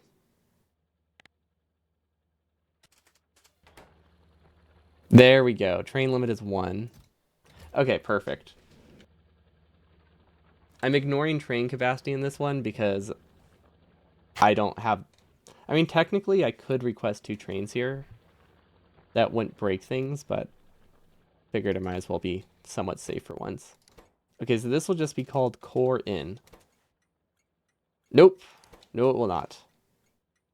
Core auto core in. If you only want 1, then use the decider combinator.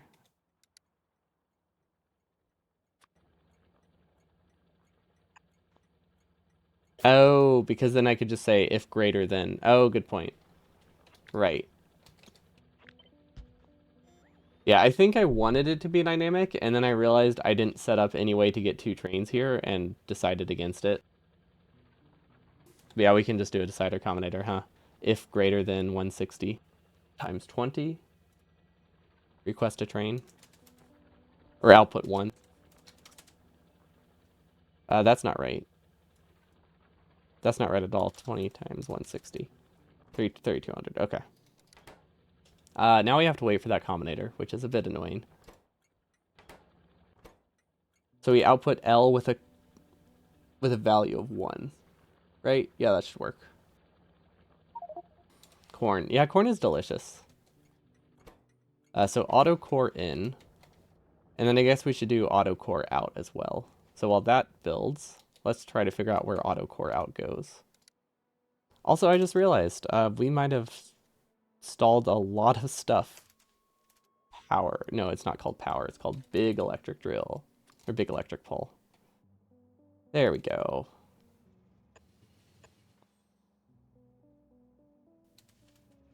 Okay. Realistically, this is not a great way to build this. But it's probably how I'm going to build this. Looking at my base, you might need to improve your scaling up production skills. I'm glad you feel that way. I'm very surprised. I feel like my base is not a great example of how to scale up production in any way. It's a very rough way to scale up production.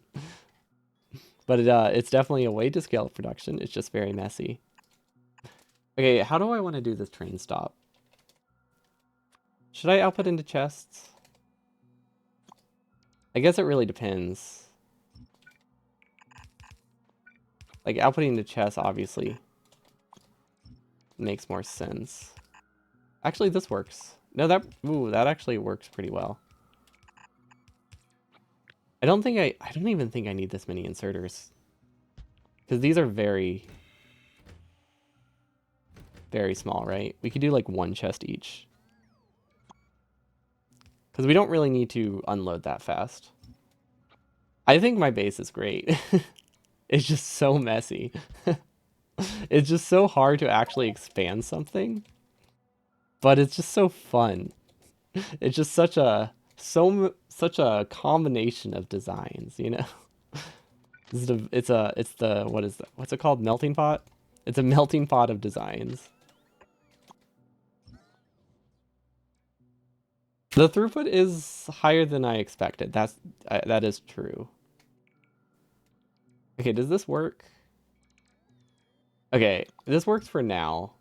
I don't think the cost of the I don't think the cost of these matter that much. So I probably don't need to do it this way. Cuz like the whole reason that I build it like this is cuz I don't want to do extra blue belts. But honestly, they're not expensive. Yeah, spaghetti can always get you pretty far. It's just when you need a lot. Hold on, my throat. I need to go get some water real quick.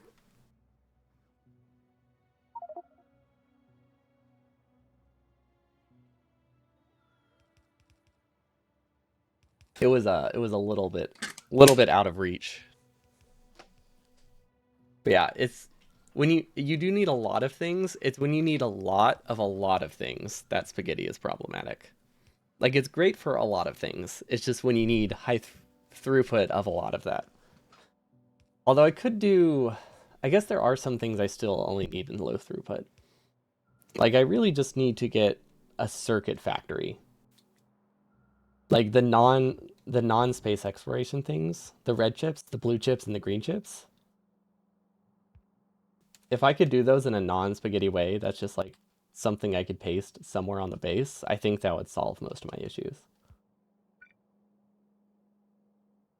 And then how how frequently can you make a turn? Well, I guess we need at least this much space, right? Can you make a turn like this? I don't actually know. I want to say no. Maybe you can. Oh wait, no, that works. Okay, I like that.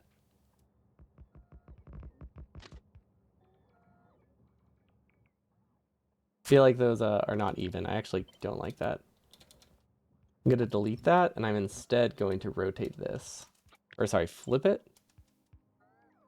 That way it is somewhat even. We're just going to delete that junk. There we go. Okay, this is technically expandable. We do need a way to fuel it. Yeah. I mean, this is one way to make a train. This is one way to make an unloading station that holds multiple trains. And honestly, I think it's good enough. I don't know where to put train signals here. Definitely after the silo. Do you need train signals? Probably at every single intersection. Probably right after every single intersection. And then, right, we have a train signal just randomly there. Does this work? Yeah, no, I think that's fine. Okay, the only thing that uses this bottom path is going to be the artillery train at the moment, but ideally there will be more. And I think these are connected. Is there any way for me to delete just that? I don't think so. I can delete it if I right click it, but I don't think I can delete it with a blueprint. Yeah, this looks good. So this will have a train limit of 1. And this will be called auto core out. There we go. And that's just the only reason I'm including auto there is because this one is not designed to use these ones because I don't want to convert the old stations. What happens to the train when No Stains is requesting a train session? Where will they wait? They will wait here. This is the waiting area right now.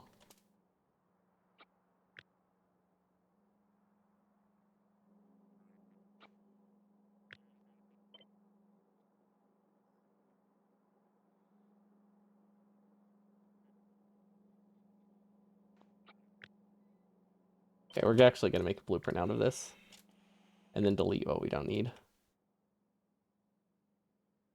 Yeah, right now this we just need a separate train for all of these. But that should be fine. 4 trains should be enough. Yeah, chain signal, we'll have to figure out how to do that. Or how to actually place those in a way that works. Okay, inserter, inserter. Okay, now it should be something we can copy pretty easily. These definitely don't need to be a blue belt, but we might as well use it. We might as well use a blue belt. It's ambitious of me to think I'll need that much rocket fuel, but one day. One day I'll use an entire blue belt of rocket fuel for my train. That's the dream.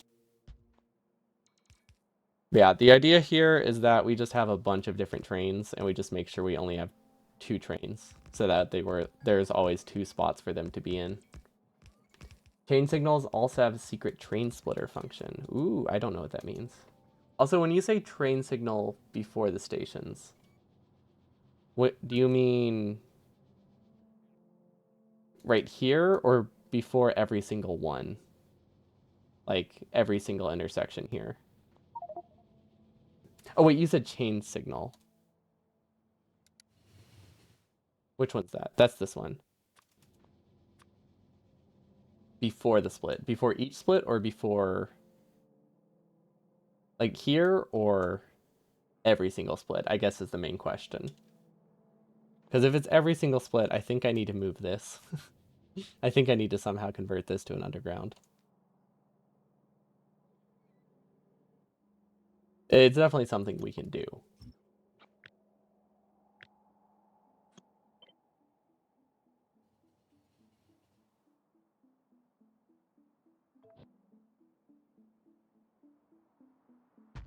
I like this. This is great. The split. Okay, the split. That would be this one. Okay, cool. I just wanted to check that it was the split because at the time I think when you said that I only had one split so far, so I wasn't sure if it was this split. But now that I have more, I can see how the split can be emphasized as the only split. And then here as well, I kind of forgot that. So that way that one's in a different section. Okay, perfect. I think technically this works. Probably. I mean, maybe maybe that's ambitious of me to say already. Okay, I think at the very least I should have... Okay, at the very least I should have 2 chests. I'm looking at this now. And I should have 2. Okay, that actually means all of these need to be shifted. Huh, there has to be a better way. Can I do it without shifting it? I mean, I could use a splitter. No, wait, a splitter wouldn't work. Because I should probably at least be able to get a full blue belt, right? I don't think technically, I don't think I can chain this enough to get a full blue belt out of any of these, so it probably doesn't matter. But I like to think that I could. I actually don't know how fast these get. It probably takes... Wait, how many... I guess technically you only need... They get up to like 12 per second, right? 10 to 12 per second? Let's see. Stack size 12, 23 per second. Belt speed 90 items per second. What belt speed is that? Probably space belt. Okay, so technically they can get up to 23 items per second. So that could saturate a whole belt. Somehow. Although not with the outputs that I have. Okay, yeah, we just need to shift all of these. I think the easiest way to do it is to just deconstruct everything, right? Or just deconstruct the belts. Deconstruction planar. Blue belt. And train red. Blue underground. We don't have any splitters, so we don't need to deconstruct those.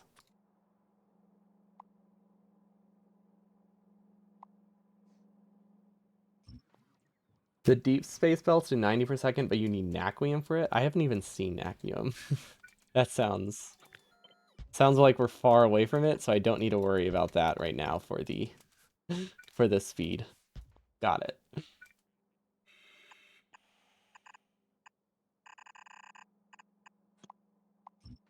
You know what? This works. This works.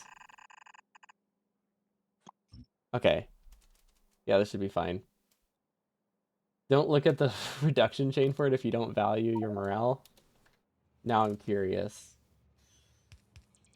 You know, I don't think I need to click on any of these. I think I see what you mean already. If there's 10 things labeled Naquium, that means it's at least like 3 or 4 times more complicated than what we've already done. And I imagine it's more than that. I see what you mean. Let's leave it there. Okay, can I shift this over a tile? Nah, now we'll just accept that there's 5 there. That's fine. Okay, there we go. So this is pretty straightforward.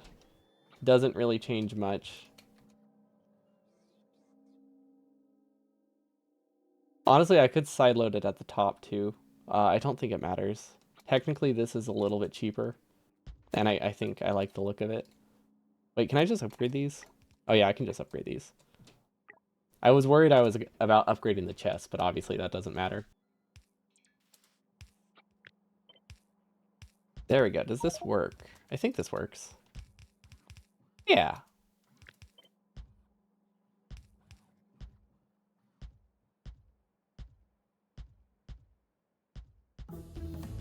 Does this work? I don't know.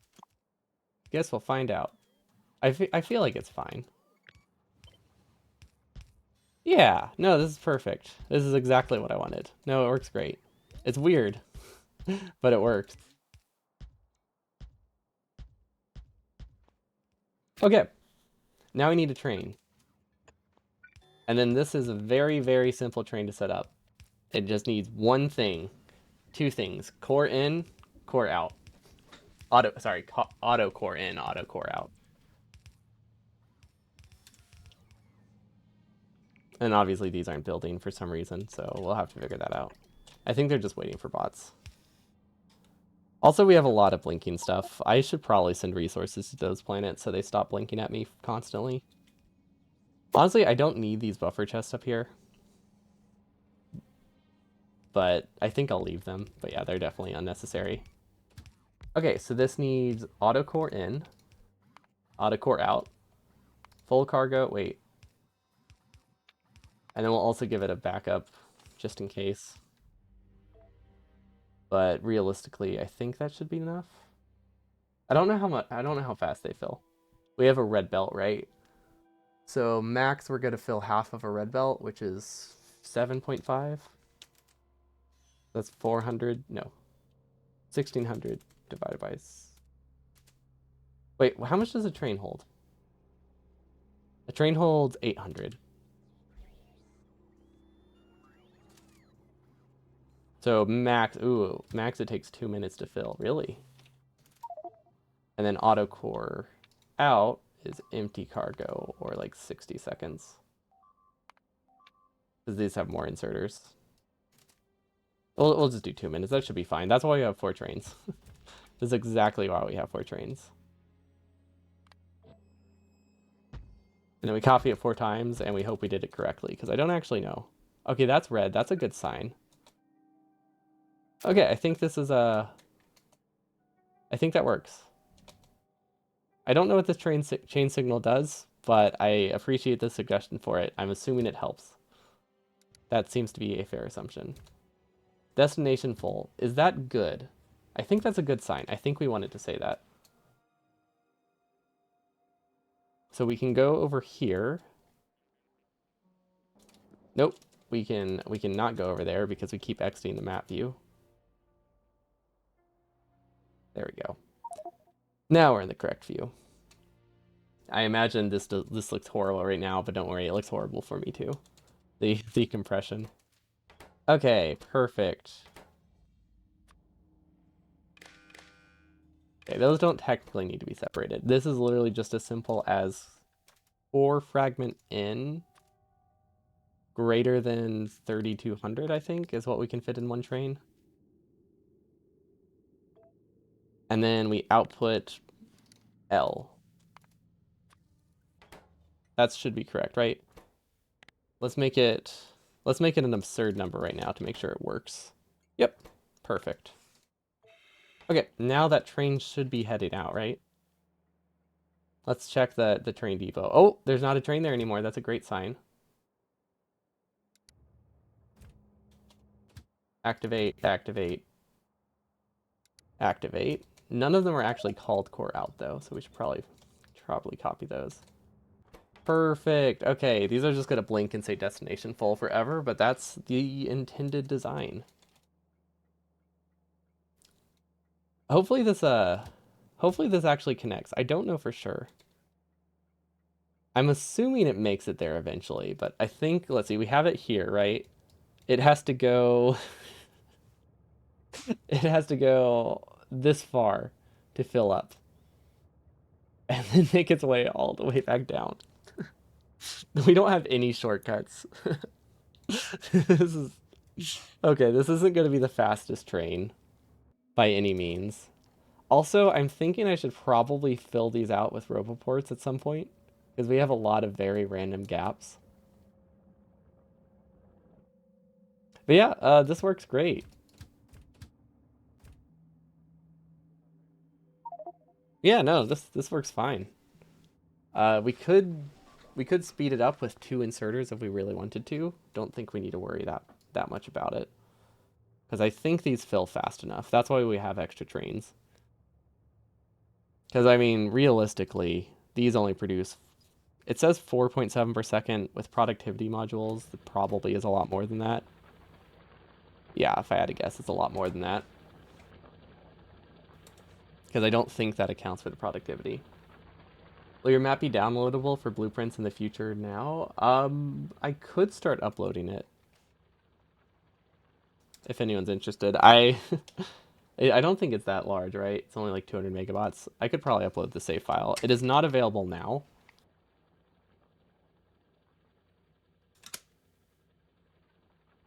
But yeah, I could probably do something to keep it somewhere if you want. I can set that up this week. Would probably just be like a Google Drive link, I imagine. Because the save file is only like 200 megs, right? It would not be updated that frequently. It would probably be like a once a week update, maybe. Because my internet isn't great, and 200 megabytes is actually a non. Okay, it's not a huge amount of upload time, but I'm pretty sure it's like 10 minutes, right? I do a quarter of a megabyte per second, I think. Yeah, it's about 10 minutes to upload this, which is sad. There's a reason why my VODs channel. So my VODs channel uploads at a higher bitrate than I stream at. It takes 8 hours for every stream that I do.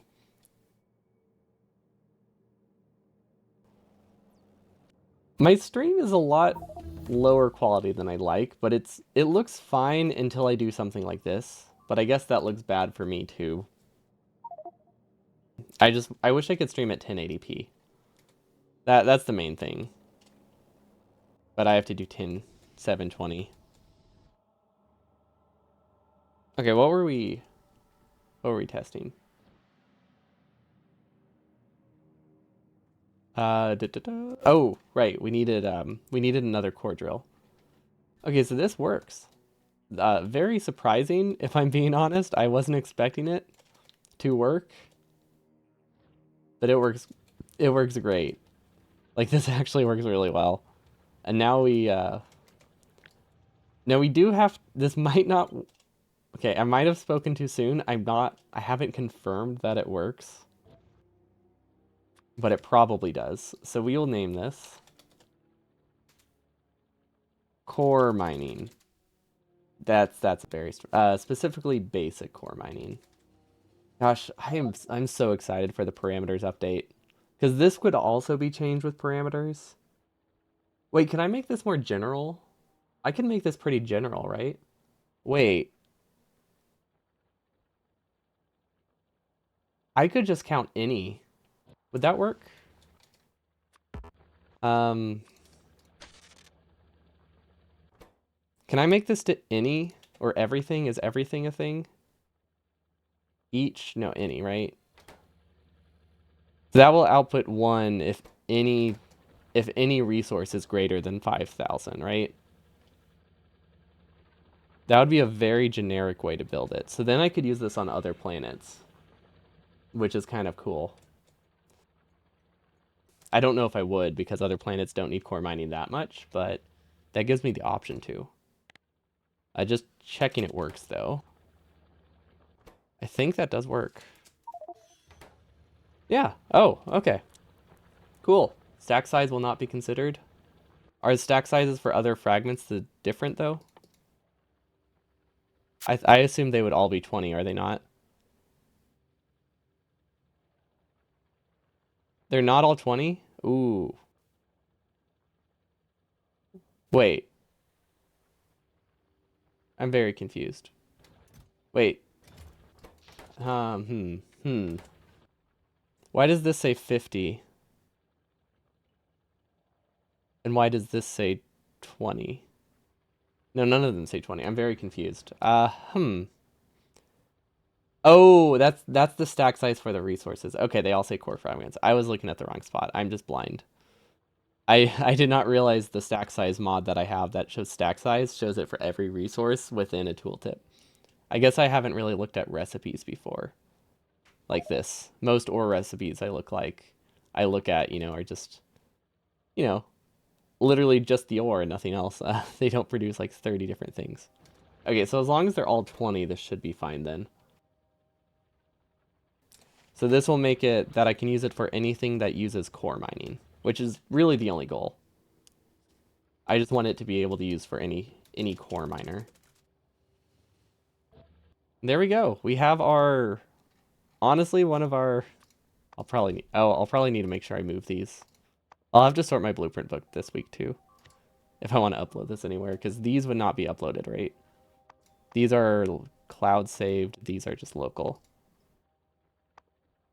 Also, most of these aren't even used. Yeah, I'll have to move those over. Yeah, look at that. We have a blueprint. Hopefully it works. I can't say for sure it works, but I think I think it kind of does. Let's see. There was another core mining that I wanted. Okay, this would be a moment of truth. I think it will always fit in one direction. That is my hope. We just need to figure out how to get it down here, which might be tricky to do. Technically, we don't have a way to bypass the artillery sections, so this might not always be available. But I think the artillery always runs, so I think it will mostly make it over. It just might take a few tries. So let's delete... Actually, let's do the rails first, because this place gets attacked a lot, doesn't it? Rail. And then a return trip. Honestly, could be right next to it. Does that work? Yeah, that works great. I think. Okay, maybe not great. It works. It does work. And then we would branch off about here. Can we make that through? Technically that works. I don't think that's how I should connect it, but I think technically it would have worked. This must have been like the first rail. I think this would have I think this was my first wall. Because that's the only reason the walls would be so far or so close to the flamethrowers. Because this was before I noticed the mod. That space exploration came with a mod that changes how walls work. Make spirals. Spirals are great. The only problem is it would block itself immediately, and it wouldn't actually. It would break immediately. I do like how it looks. It just wouldn't have worked. Okay, and then we somehow need to make it down there. So we have a couple options. I think we should probably defend it. I think that's the easiest option. And then I'm going to go against my advice again and copy these without blueprints. But we're aware of it now, so we'll be able to actually like plan for that. If we can find it. There you go, it's here. Oh, that's not how that works. Okay. You know what? Technically that works. That's fine. This is a lot more than I need. But I don't think it's a bad thing to have extra flamethrowers, especially since in the grand scheme of things, flamethrowers are incredibly cheap compared to the amount of like LDS we have to use for space scaffolding. Do we have alien biomes downloaded? Yes, that is that I don't is that one a requirement for space exploration? It's definitely in there by default. I don't know if it's a requirement, but it's definitely in the mod pack. The official mod pack, which is what I downloaded.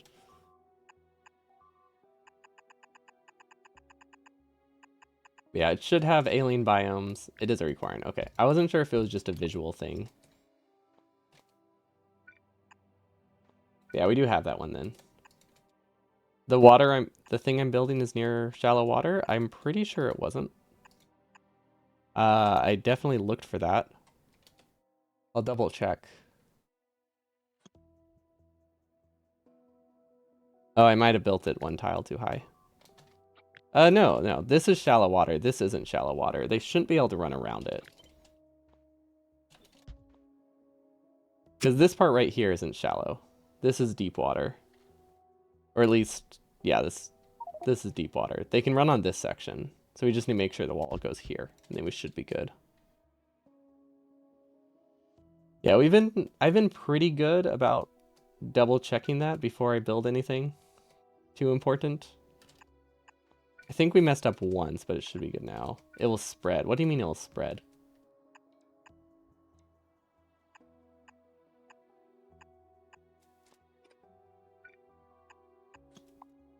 Does it spread? Oh, do the biters become landfill? Is that a thing?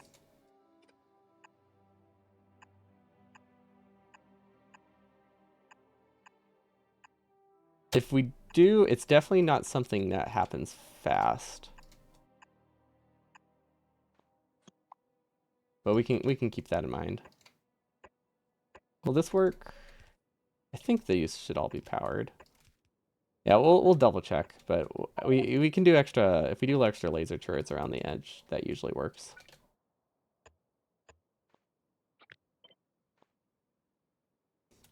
But yeah, pretty much all of our walls are built around shallow water, and it hasn't been a problem yet, or at least fairly close to shallow water.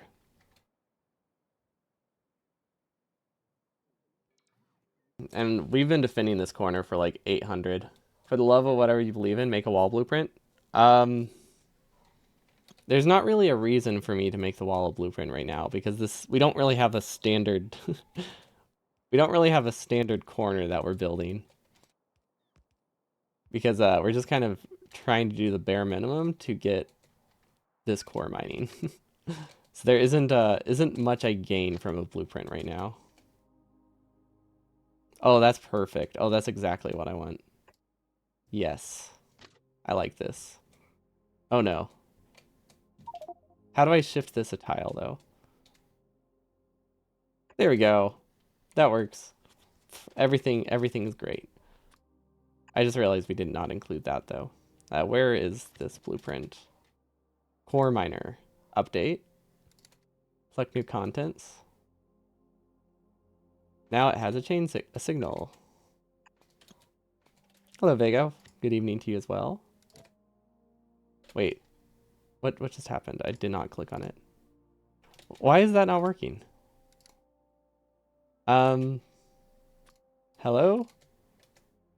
What's broken? There we go.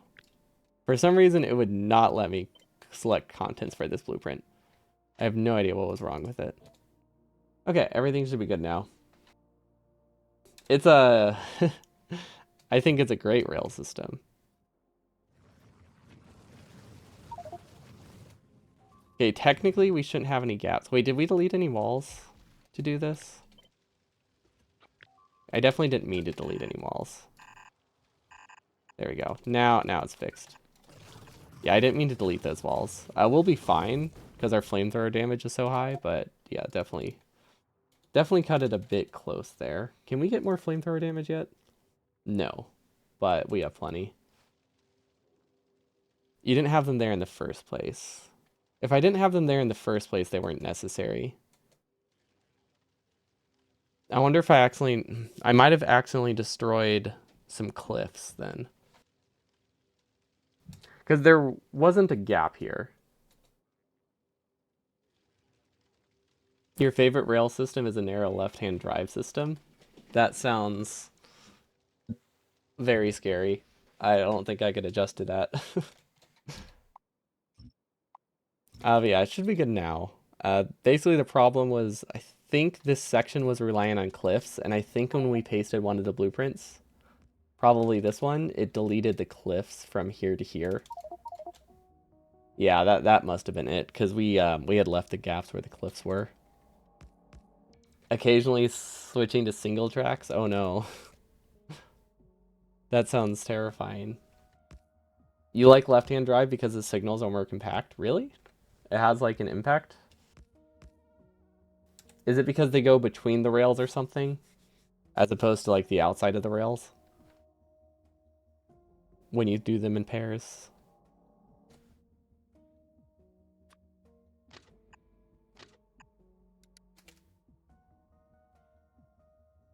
Oh my gosh. Right-hand drive means the signals are on the outside of the junctions, yeah. Yeah, I think we don't have to worry about that too much yet. We're just trying to get a single system that actually makes a loop.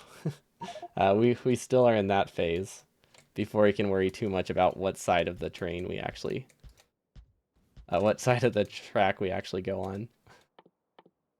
Let's get a loop first, and then we can fix our rail system. Okay, these ones do have a blueprint, but I just forgot about it. Why make trains complicated? Just add signals, and if trains crash, add more. True. Wait, did I actually turn this into a left-hand drive? This is temporarily left-hand, isn't it? That's fine. They'll be fine.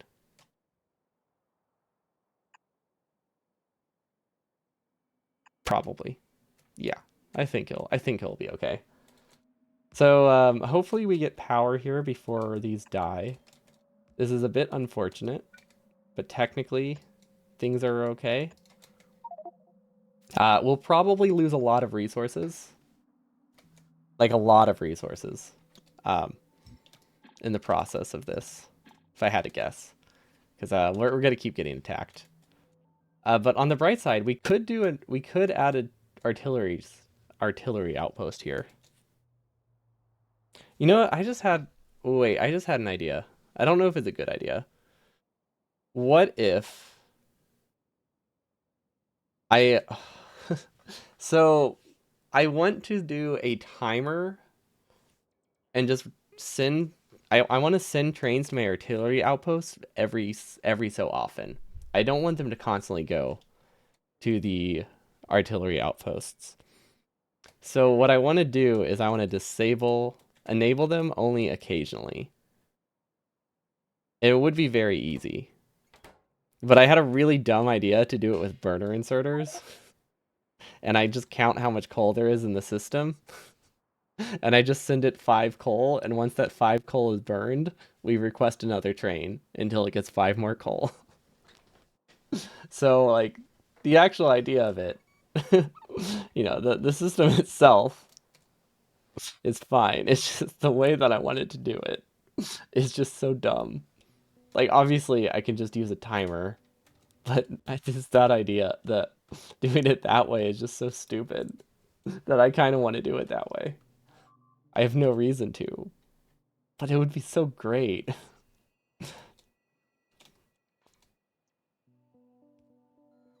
Well, yeah, there's obviously much better better ways to do it. You can count the inserter to grab items with a memory cell. You could also just do a timer. Like, there's so many better ways to do it. But that way sounds fantastic. Only downside of doing something like that is you're wasting a lot of fuel, probably. Sometimes it isn't about efficiency, but hilarity. The best way to do it is to download the Vigor Artillery mod. True, that is the easiest fix. You are correct there. Do I have enough wait, do I have enough copper to expand this? Am I short on Am I short on circuits for the sole reason of me being lazy? Hold up. I think that might be the reason. Can I speed mod these? What are these limited by? Wait. I think I could add beacons. Oh, but then I don't have outputs. Well, that's fine. I could double the outputs. Can I double the outputs? Not on all of them. What if we use a substation? Just drop a color name and you'll change my color name, and I can change my color on command. Yeah, you can choose my player color. Uh, or a train color. You can do a train color too. Some people choose trains. I changed it because it used to be just it used to just be player color, and then I realized other games, like if I ever play something else, also have color options. So I made it more generic. Oh, you hoped it was my actual skin color. Gotcha. Does Factorio take hex values? It's RGB. If you use the color command, it might be able to use hex values, but I'm not sure. But usually it's just an RGB, like 255, 25, or 256, 256. Yeah, 255. I was right the first time. But I don't know about if you manually type the color change command.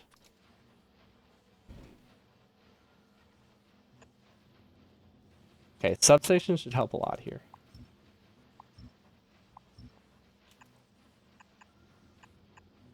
Okay, there we go. This will let us beacon these somehow. I think we need some undergrounds. Oh wait, can we beacon it? Wait. I don't know if we can beacon it with the setup we have. Should I just be sideloading these? Wait, why do I have these on a full belt? Oh, because of the prod mods. I could change how I do this.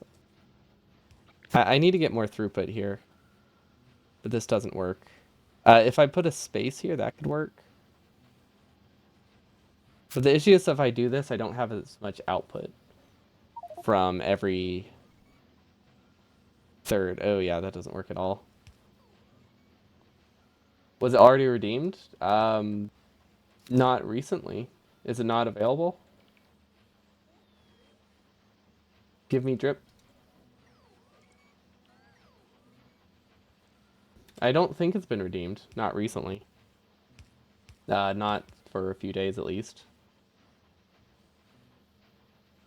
Not available. What? That's not. It should be available. Oh, unless somebody was.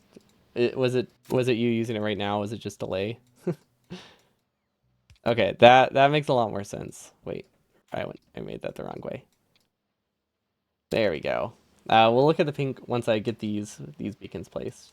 He was blind and didn't read. No, it hadn't gone through yet. No, don't worry, you weren't blind.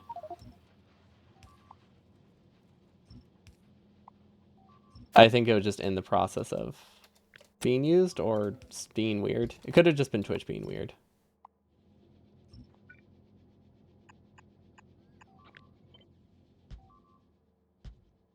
Okay, technically this works, but I think the throughput is lower, so it might not actually work.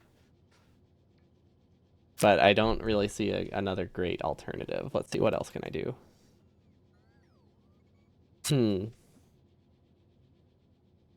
I could use a splitter. I could use a splitter. That would work.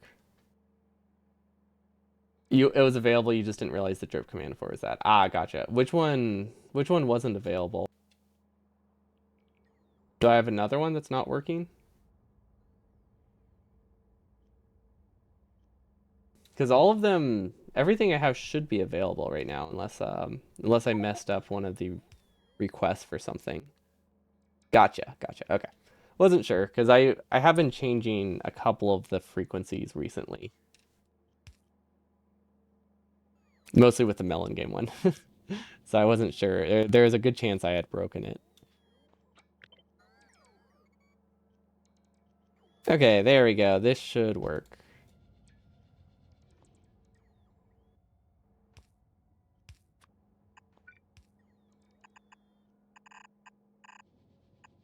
Perfect. Hello, Fluffy.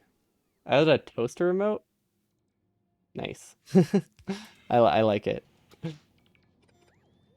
Increase construction bots. Oh, yes, thank you.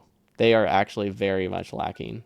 Although right now it's not an issue of build speed, is it? Oh, oh no, it's bad. It's real bad. Okay. Is there any circuit that I can steal right now? I don't think so.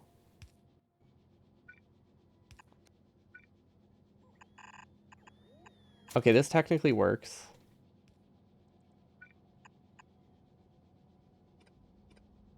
It's weird, but it does technically work. But yeah, we need to fix bots.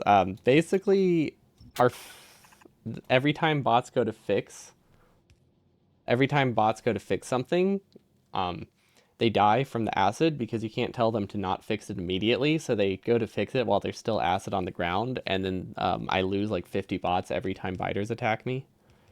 So we've been steadily losing bots, and apparently we're not producing them as fast as we lose them, which is really bad. That's really, really bad. There we go. Okay, now we can remove the relight here. They're dying a lot to friendly fire too. They are not dying from friendly fire because I have a mod to stop that. I downloaded a fireproof bots mod because I didn't like the blinking from that, and then it turns out they were dying from acid too, so it didn't actually fix everything. And yeah, it's only 720p. My internet is limited to like 1600, about 1600 bits per second for video. So that can only really do 720p 30. Unfortunately, we're looking into getting better internet, but at the moment they just don't offer any here. So there isn't really much I can do about it. But this should work. This lets us get an extra beacon, right? And then let's move this over a tile. I don't know if that cut off any other power. We'll do another. The stream quality is really high when you imagine it while tabbed into the game. Yeah, it's really high if you just if you pretend it's your game that you're playing. If you play Factorio yourself and are just looking at your screen, perfect. Perfect system.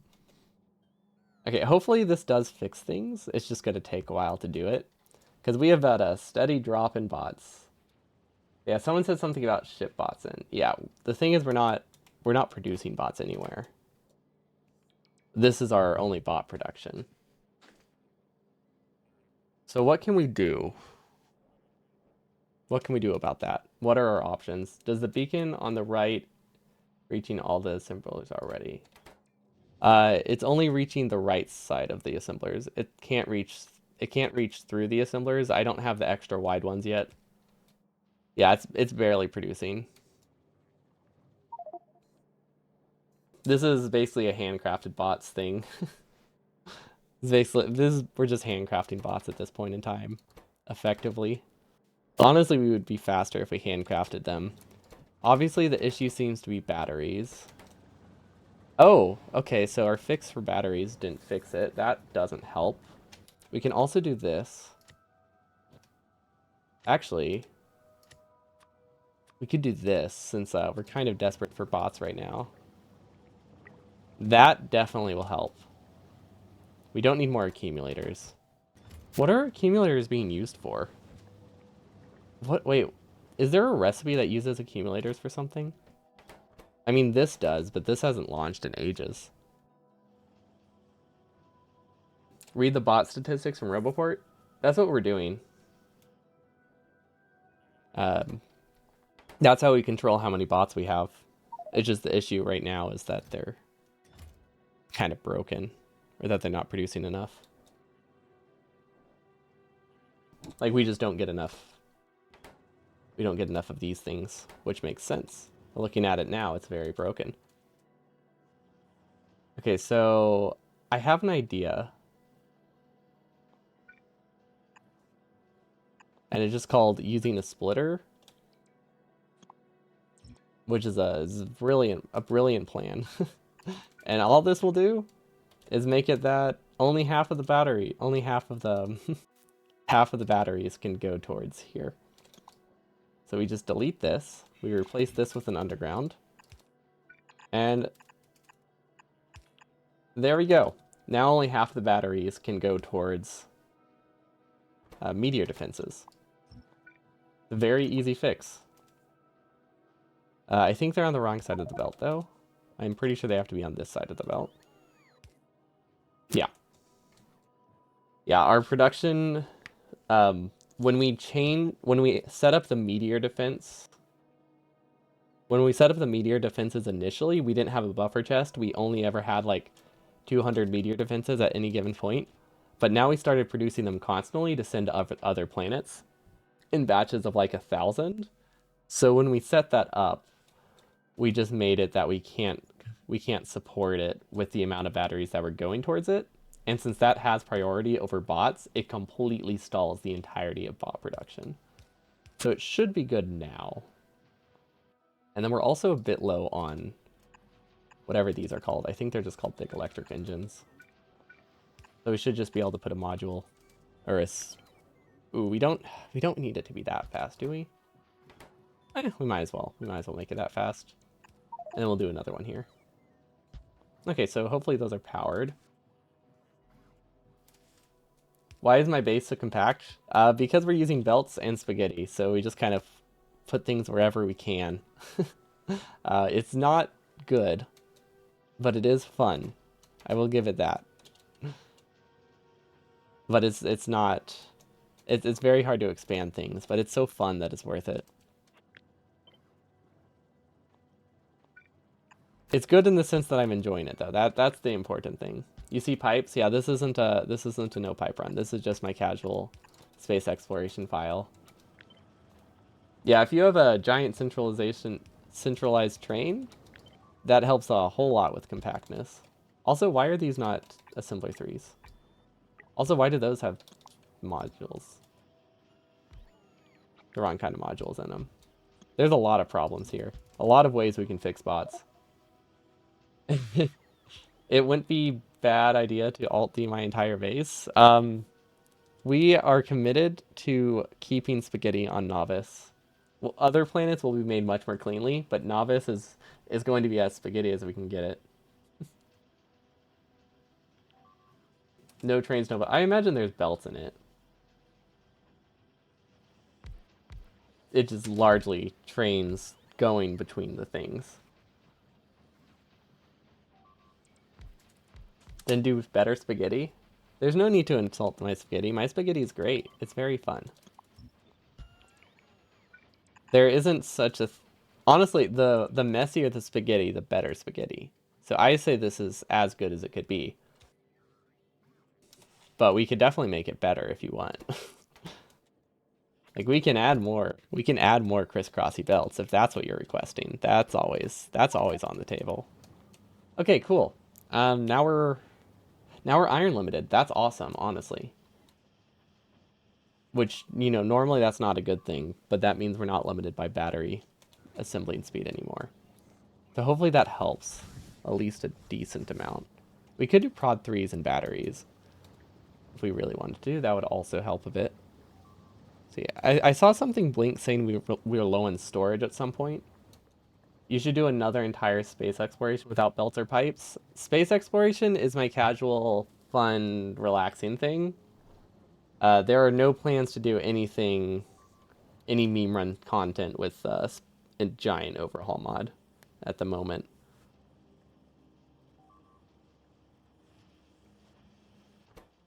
Because this is just my relaxing weekend, my relaxing weekend thing.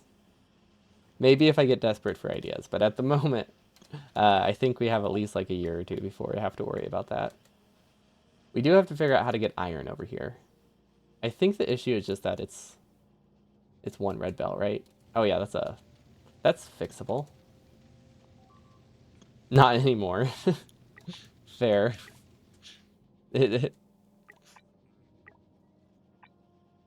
We have to commit now.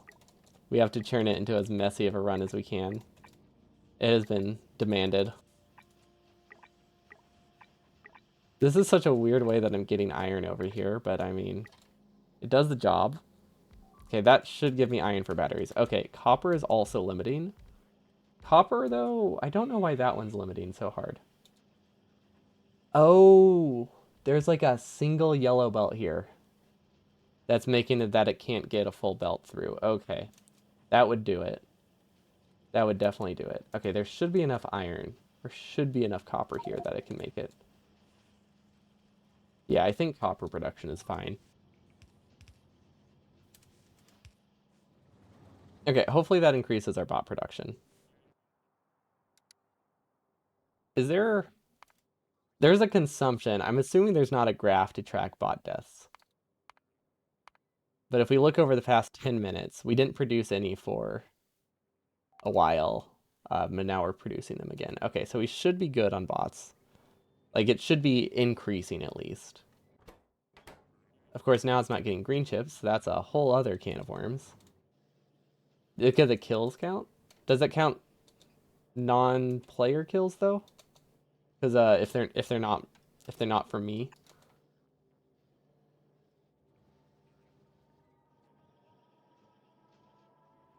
Okay, we need to get circuits over there. I think we can fit some spaghetti in.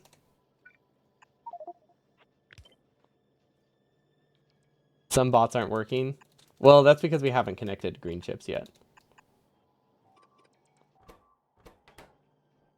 We need to get more green chip production up there, which we definitely have. We just, it's over here. So we can just cut right through here. No problem.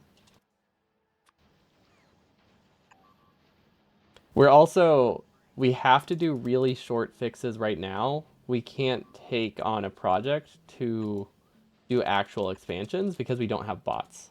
So right now, our only option is to do really small band-aids. We will definitely need to get actually get more smelting soon. At the moment, though, we just have to do a quick fix, a quick band-aid, some kind of band-aid just so it starts working, and that should be fine. Cool. Some bots aren't working. Start building something. I mean, none of the bots are working right now.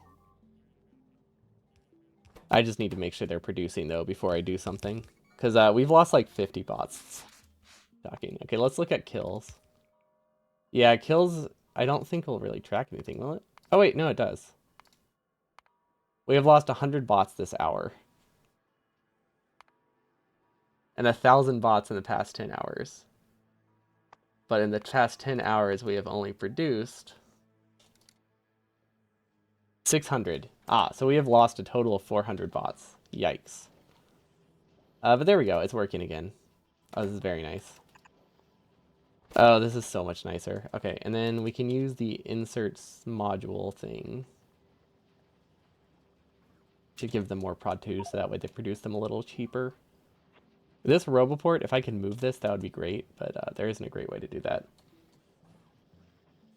100 more than is acceptable. We can we can only lose 300 bots. Got it. Okay, there we go. It's increasing again. Okay, so bot production is, I want to say fixed, but I don't think fixed is really the right word. It's more like, wait, what was that? What did they just remove? Oh, they only had prod ones. One bot per 36 seconds, right? How many we've been losing?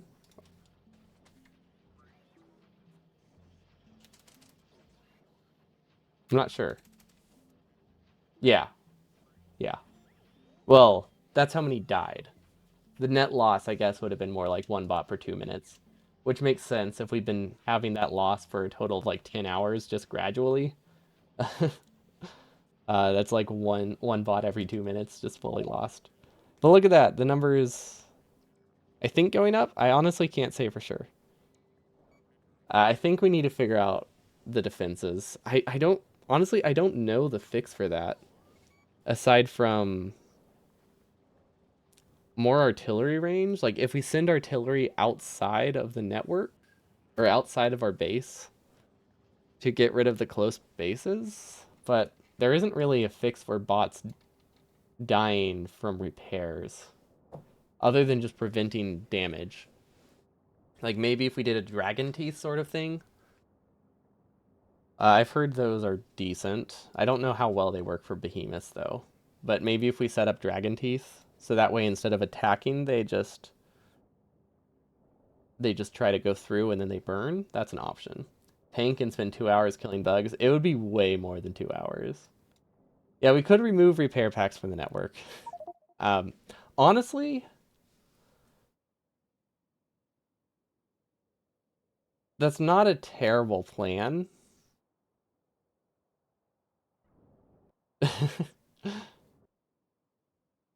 And we just occasionally send repair bots out. Like we only have things in the system like once every hour. Because like the walls can last a long time without repairs. If you had rocket fuel, it wouldn't be so bad. What do you mean if I had rocket fuel? Also, why was that? That's weird that that was considered a link but went through. Do dark trains. Which train? Which train do you want dark?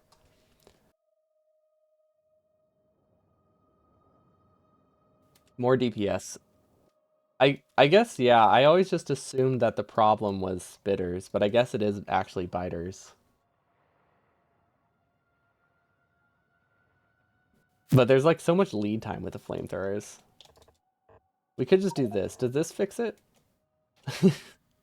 Oh, yeah, I think we need to switch these over to flamethrowers at some point. Bots can die to fire when repairing. No, they cannot. You might have been there when I said it. We have this mod on, Fireproof Bots, because that was annoying me, and it just doesn't really make that much sense. It doesn't make sense that they can die to acid either. That's on the ground. You got banned once for typing the color black on Twitch? Why?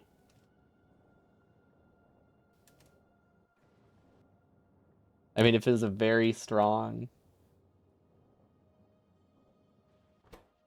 filter, maybe? Oh, that's weird. You didn't notice this is modded. Oh, well, this is a space exploration. It's entirely modded. But we have a couple extra mods on top of that to make things a little bit better. The main thing is the only thing we really have that wasn't in the space exploration mod pack, the suggested mod pack, was the bot death one. And then I guess we can add more flamethrowers here. But I think we just need laser turrets, right? Or gun turrets. Are they called laser turrets? They are called laser turrets. Cool.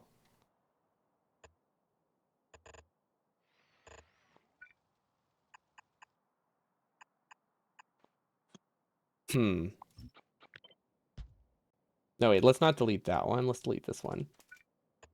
Does this work? I don't know. It might work. Let's see. That probably won't do much. Factorio spaghetti any percent? We'll just make as time ends when your spaghetti is as bad as you can possibly make it. It's a very hard run to regulate.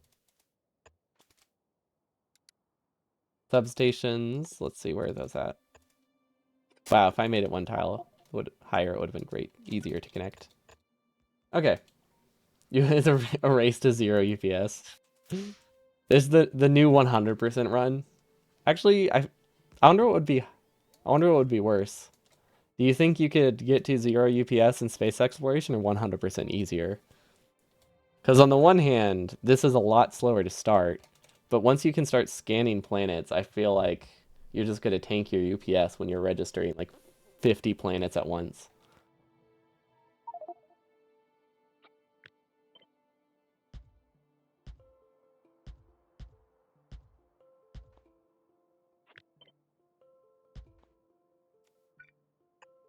Yeah, I feel like I guess since if you're going that low, it probably would be a lot easier. Like if you're racing to like 60 peak FPS or something, you could probably do that faster in vanilla. But if you want to go really, really low, you probably would have better luck in this. Okay, let's see if this does the job. I feel like it might. It might help a little bit. But yeah, we just need to.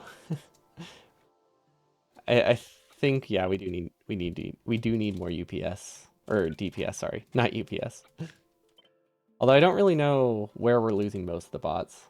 Spaghetti belts with 30 by 30 balancers in a loop. That's true. You could just paste, like, if you paste a ton of burner inserters, those are terrible for UPS. Just anything in a loop. Like, any inserters in a loop is also going to be really bad. I feel like you have lots of options there. You don't necessarily need a lot of production, you just need a lot of inserters that are doing nothing. Okay, well that's the bottom part of our base. Really don't know if it fixes anything. Uh-oh. How did bots delete that so fast? What the heck, bots? Why are you actually being good now? Okay, well, hopefully that decreases our bot loss. Honestly, even with all these like wasted belts and flamethrower pipes and flamethrowers and stuff, this might actually save us resources. Because we've been losing so many resources repairing bots. Like not like it's not like a game breaking amount. Like obviously we're not poor because of it. But it's also not great to lose that many bots and constantly have to replace them.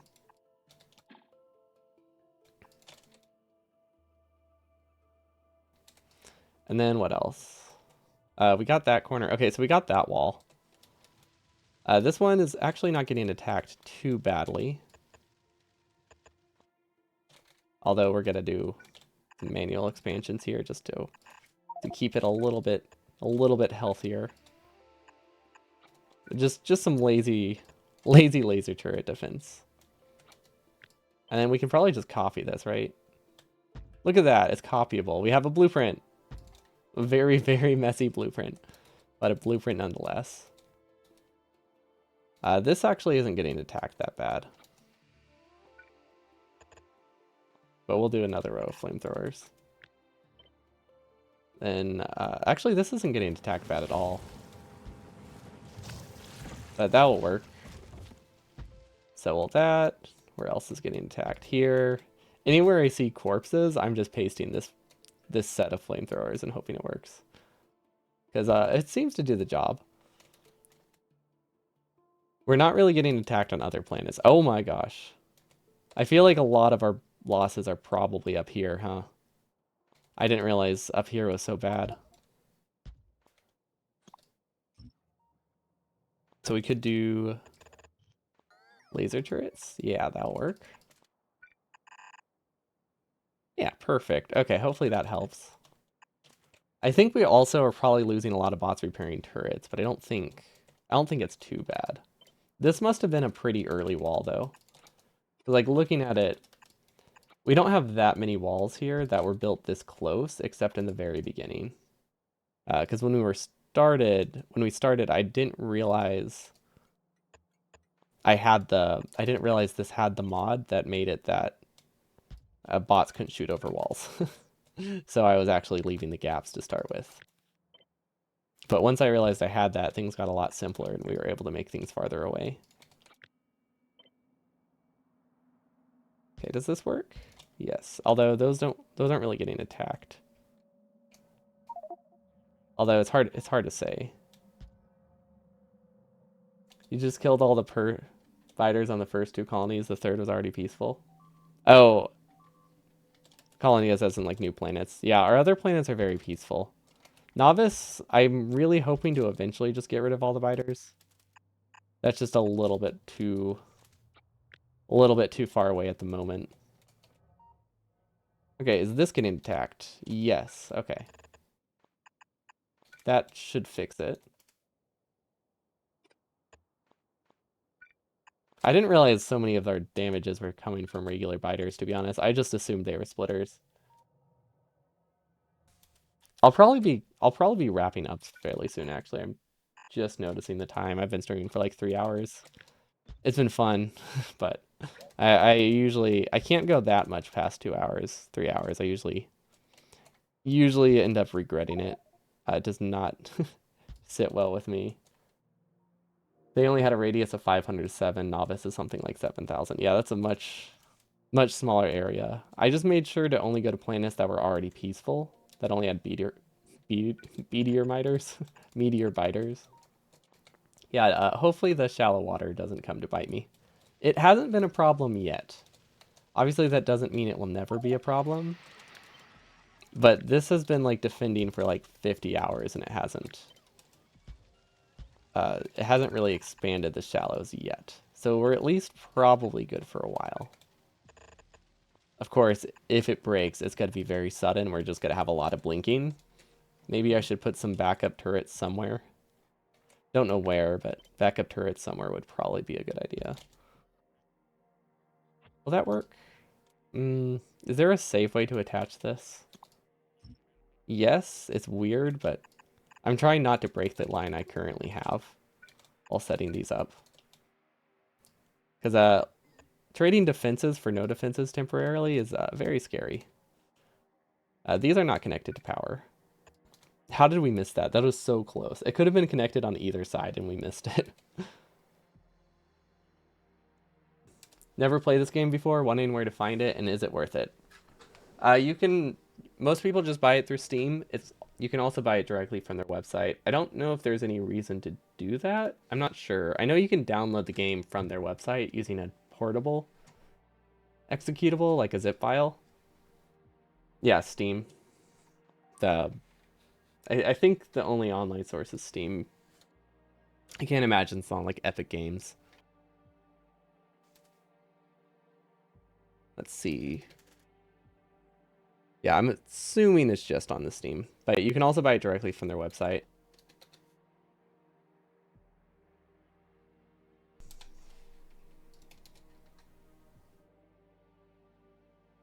Wait, can you buy it directly from their website? Surely you can buy it from their website still, right?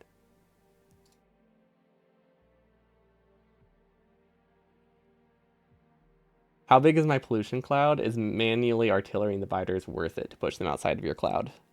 My artillery does not have enough range, and... Oh, there we go. Yeah, this is their website. But also it's Steam as well. I think this gives you the ability... This gives you a Steam key as well. But you can also just download it directly from their website. That's how I got the game. Because I think at the time it wasn't anywhere else. Because I've had it for like 10 years. It's definitely worth it. It's raised in price. When it first came out, I think it was like $30. I don't know how much it was when it was in early access. It's up to 40 euros, really?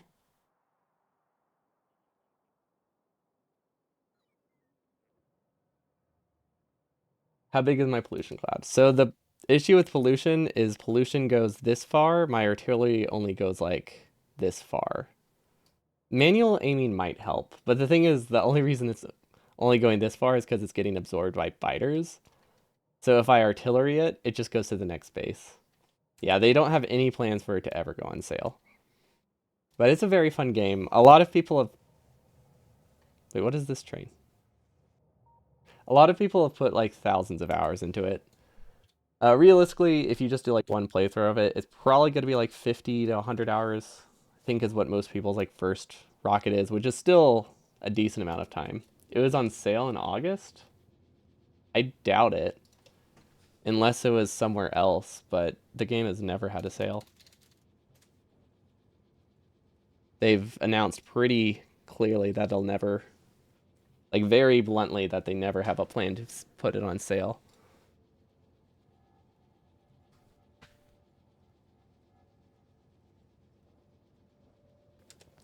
Could just be that how it's handled in price conversions in different countries is by calling it a sale. Because I think some people do that whenever they have localized pricing. I think that's one of the ways they handle it. But it's never like strictly been like never strictly had a sale. Also, I never showed it. We are pink. Processing Vita, you never thought you would need more sand. Wait, you need sand? Wait, is the Vegemite going to be my sink for all of the sand that I'm getting from elsewhere? Because that would be so nice. Because I'm currently realizing I am super backed up on a lot of resources.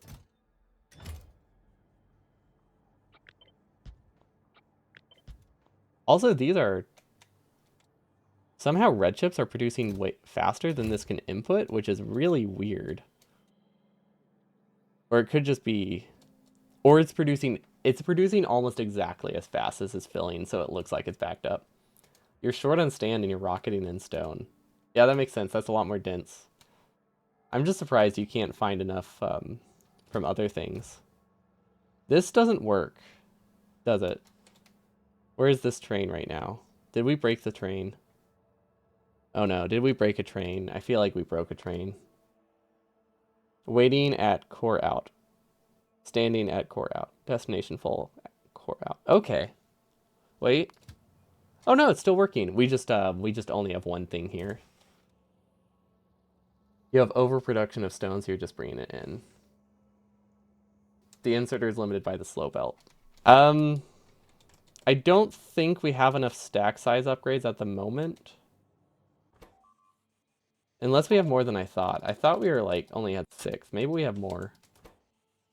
Oh, we have a lot more stack size than I thought. Okay. Then we can delete it. Yeah, we don't... I guess we're not actually producing enough red chips though. Like we don't have we don't have a larger red chip production. We are perfectly filling a rocket. I guess we don't have to. We don't actually have to expand it, which is nice. But yeah, it's a very fun game. There's lots of ways to play. Like just playing normally without mods is always a great start. If you run out of that, like speed mods, speed runs are very cool for this game. I think they're not glitchy, but they're very neat seeing a factory get built fast. Then of course mods add tons of other things. Mods give you lots of options. Right now we're doing a very large overhaul mod, which is so far is like way longer than any casual playthrough I've done. Yeah, lots of different mods. People recommend different ones for sure. I think it just depends what kind of complexity you want. Since like any of the overhaul mods are going to be complicated, but they're going to be complicated in different ways. And sometimes like you just don't like how a specific one is automated. Wait, did you suggest Pyanodons?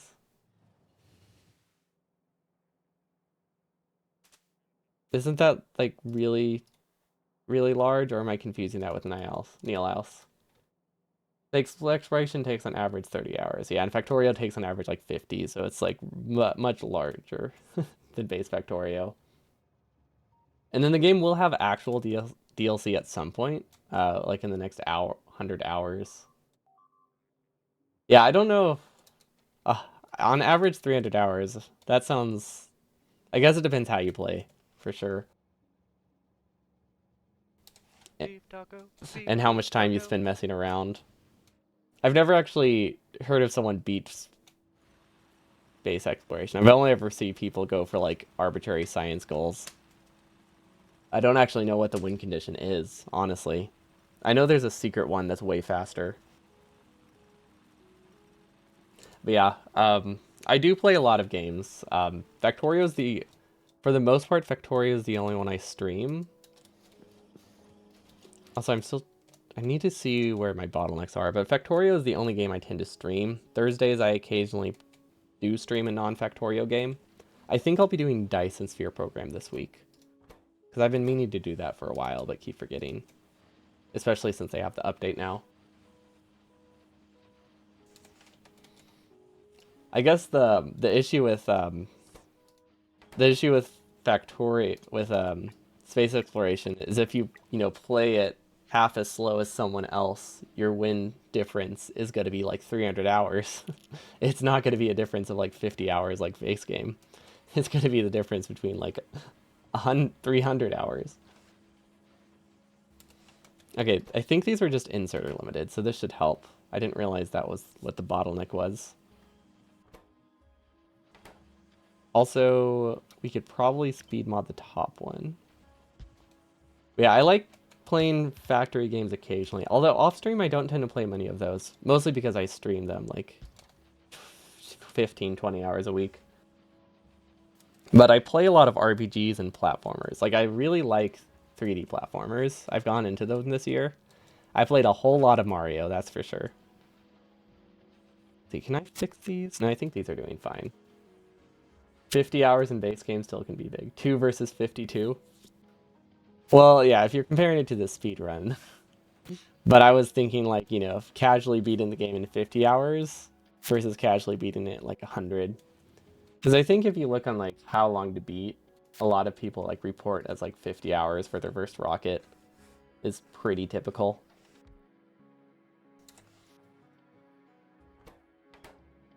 Okay, this looks much nicer. Is it wire input limited?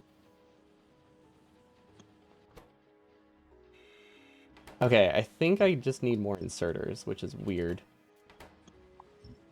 But I guess that makes sense. And then I should probably double up the outputs, because these have more going in than going out, right? Yeah. So this should hopefully fix it a lot. Yeah, I've been playing a lot of Mario. I also just got Baldur's Gate 3, so I've been playing a whole lot of that. That game is very good. I see why it won Game of the Year. It's a lot buggier than I expected, though, considering it has such high ratings. But still, if you ignore the bugs, it's a very, very fun game, and I get it. Okay, this looks much nicer. Wow, beacons are broken. How do you... This is it. This isn't even like... This isn't even using an extremely high amount of beacons, is it? I guess this is faster than you can make an assembler run in base Factorio, right? At least a row of assemblers. Obviously, if you surrounded one assembly machine with like 10 assemblers, you could get this much. Yeah, this is a lot. This is a lot of speed. I can't believe it's still copper cable limited with 3 stack inserters. I don't know what the bottleneck is here. Is it just crafting speed? Do these need to be speed 3s now? We can make them speed 3s. That might work. Let's make them speed 3s. And then hopefully this will make an entire blue belt that gets distributed through our base. Or we're just gonna run out of ways to spin blue chips, but I feel like that's unlikely. Okay, and then these we can probably start upgrading too. Honestly, we can upgrade a lot of things. We should we just be upgrading our base to yellow assemblers at this point? Because we were delaying it for a really long time because we didn't have the power for it. But we have access to nuclear power now. That means we can do assemblers, like actually actually have an upgraded base and do assembler 2s everywhere. We can get a lot more production in a lot of different places. Like we don't even need speed. Just going from prod 2s with or assembler 2s with prod 1s in it to assembler 4s with prod 2s in it is like 15% more resources for free aside from the power cost, right? Because these have a productivity of 8, we would be going from 8 to 6 times 4, 8 to 24. So that's yeah, that's about 15%. Relatively speaking, obviously additively it's like 16. But yeah, it's about 14%, something like that. That would actually be a pretty sizable chunk of free resources. How many assembly machines do I have? That doesn't sound right. That sounds really low. Oh my gosh. Our entire base here is smaller than a single outpost that I'll be making in burner only. That can't be right, right? We have fewer assemblers here than we have... Well, okay, wait. Not necessarily, because that doesn't include the project. Okay. This is 2 outposts. This is the equivalent of 2 of our outposts in burner percent, or burner 100. That is actually very, very significant. Or actually a very small base. Like, you would think that I would have a much larger base by now than what I plan to do in 10 hours in burner percent. But yeah, that'll take a while to upgrade and craft those, but they can start doing it. Because I don't think we're really producing them anywhere. I actually have no idea where we're producing them. If I'm being honest, I have absolutely no idea where those are being produced. They're obviously automated because the number is going down and we haven't had to build more. Or we just built 1,000 of them and went with it, but I think it's automated somewhere. We also need to finish upgrading everything to a blue belt.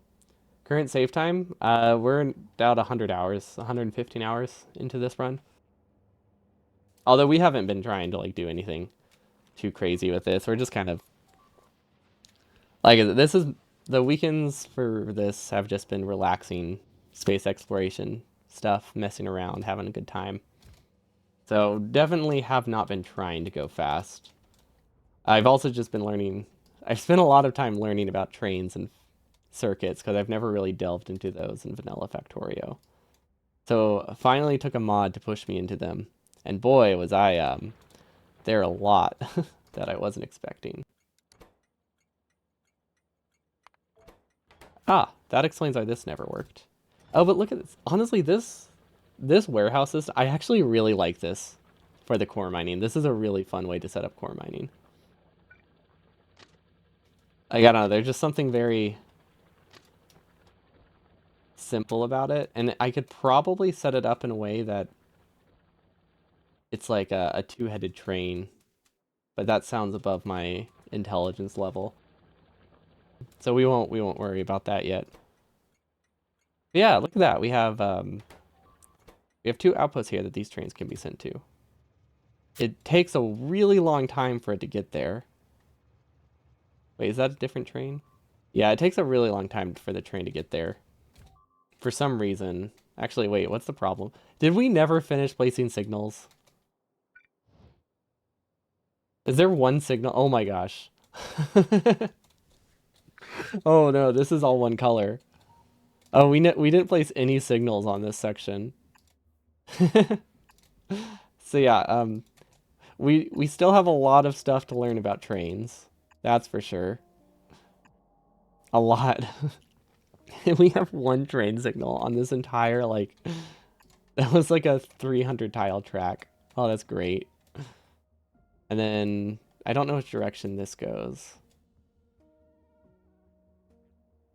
Because we haven't actually been keeping a consistent pattern. Oh, there we go. We just need some more train signals so that way things keep moving. Wow, we have a lot of very long train sections, huh? Okay, so I guess we never really finished our train. We just kind of assumed it worked, and it was working. But we just doubled the amount of trains we have on here, which is a pretty big improvement, really. Artillery train works. Okay, we'll need to figure out our artillery automation. Because we really don't need artillery to constantly circle, right? We only need it to take care of bases that appear, and they don't have that many expansion bases. So really we can just like send a train around every like hour. Honestly, we could just set the conditions to stay at one for like an hour. But the problem with that is that we don't have bypass lanes for our artillery, and we use that rail for other things, so we actually need it to not stay there. We do need it to keep moving. I think we just accept that we waste some fuel, and it should be fine. Yeah, I think we got our goals today, right? What was our goal? I think our goal was to make sure the rockets are automated, which I think I double checked those. They seem to be working fine. We're just not producing much in space. But they all seem to be filling with resources. This is about a third of the way to launching. I'll probably have to launch it manually. And then we need to give another upgrade. Honestly, I think I just have to hope that I don't have any spaghetti or any belt weaving in my entire base and just upgrade everything to a blue belt. That would not be a bad idea. It's a risky idea. Because if I have any belt weaving at all, I'm going to mix belts, and something can be very, very broken. Like, if we have a belt weave pretty early in the chain, we could break like 20 builds permanently. Which would be really bad. That would be really bad. But I'm pretty sure when I was building it, I told myself to not belt weave at all. Yeah, but on the upside, I would never have any more blue belts. Oh, Yellow belts. Oh, on the upside, it would be funny. That is true. On the upside, it would be hilarious if I just suddenly broke my entire base. This is a risk we could take. And I think that there's no belt weaving. Like, I'm pretty sure that I thought that through. You belt weave like a madman, you discover that space belts are separate from blue belts. Yep. Belt weaving is just every belt is separate. I imagine all the deep space colors are also separate, if you can get those. But yeah, belt weaving is very useful. It's just I knew we would be upgrading at some point to blue belts, so for the starting base I avoided belt weaving. So that way at some point I could do a blueprint to upgrade from yellow to blue and red to blue without it breaking anything. And I'm pretty sure I abided by that rule. I'm not completely confident. Like I definitely tried to do that, but since I'm not entirely sure, I'm very scared. Because I've thought about belt weaving multiple times, and every time I'm like, nope, nope, I'm going to be doing an upgrade. But I just don't trust that I stuck with it. But this train seems to be honestly, this train's working really well. I like our new core mining system. I don't know how good its throughput is, but it's easy enough to expand. It's actually like it's an expandable thing that doesn't require a ton of effort to expand, which is very common. A lot of people have that. I just have never really done it, so it's cool. Also, I really like this. I don't know why. There's just something about directly filling a warehouse that is very fun to me. But that's it for me today. I actually streamed a bit longer than I intended, but since I missed yesterday, I wanted to get a bit more done today. But yeah, I was a bit sick yesterday, so I was not up to streaming, but feel a lot better today. We'll be back tomorrow. I don't actually know what I'm doing tomorrow. I have a list of ideas I want to do for Meme Run Monday, but I haven't decided which one. So I'll probably decide in the morning based on how mentally stressed I want to be. Because I have a lot of ideas, and they range from very easy, or not very. They range from not too bad, like a 2 day long thing to like, oh, this will take like 20 hours. Um, so it depends on what I want to do tomorrow. But we definitely have something for Meme Run Monday. But hope you all have a wonderful evening. But yeah, have a good one. Peace.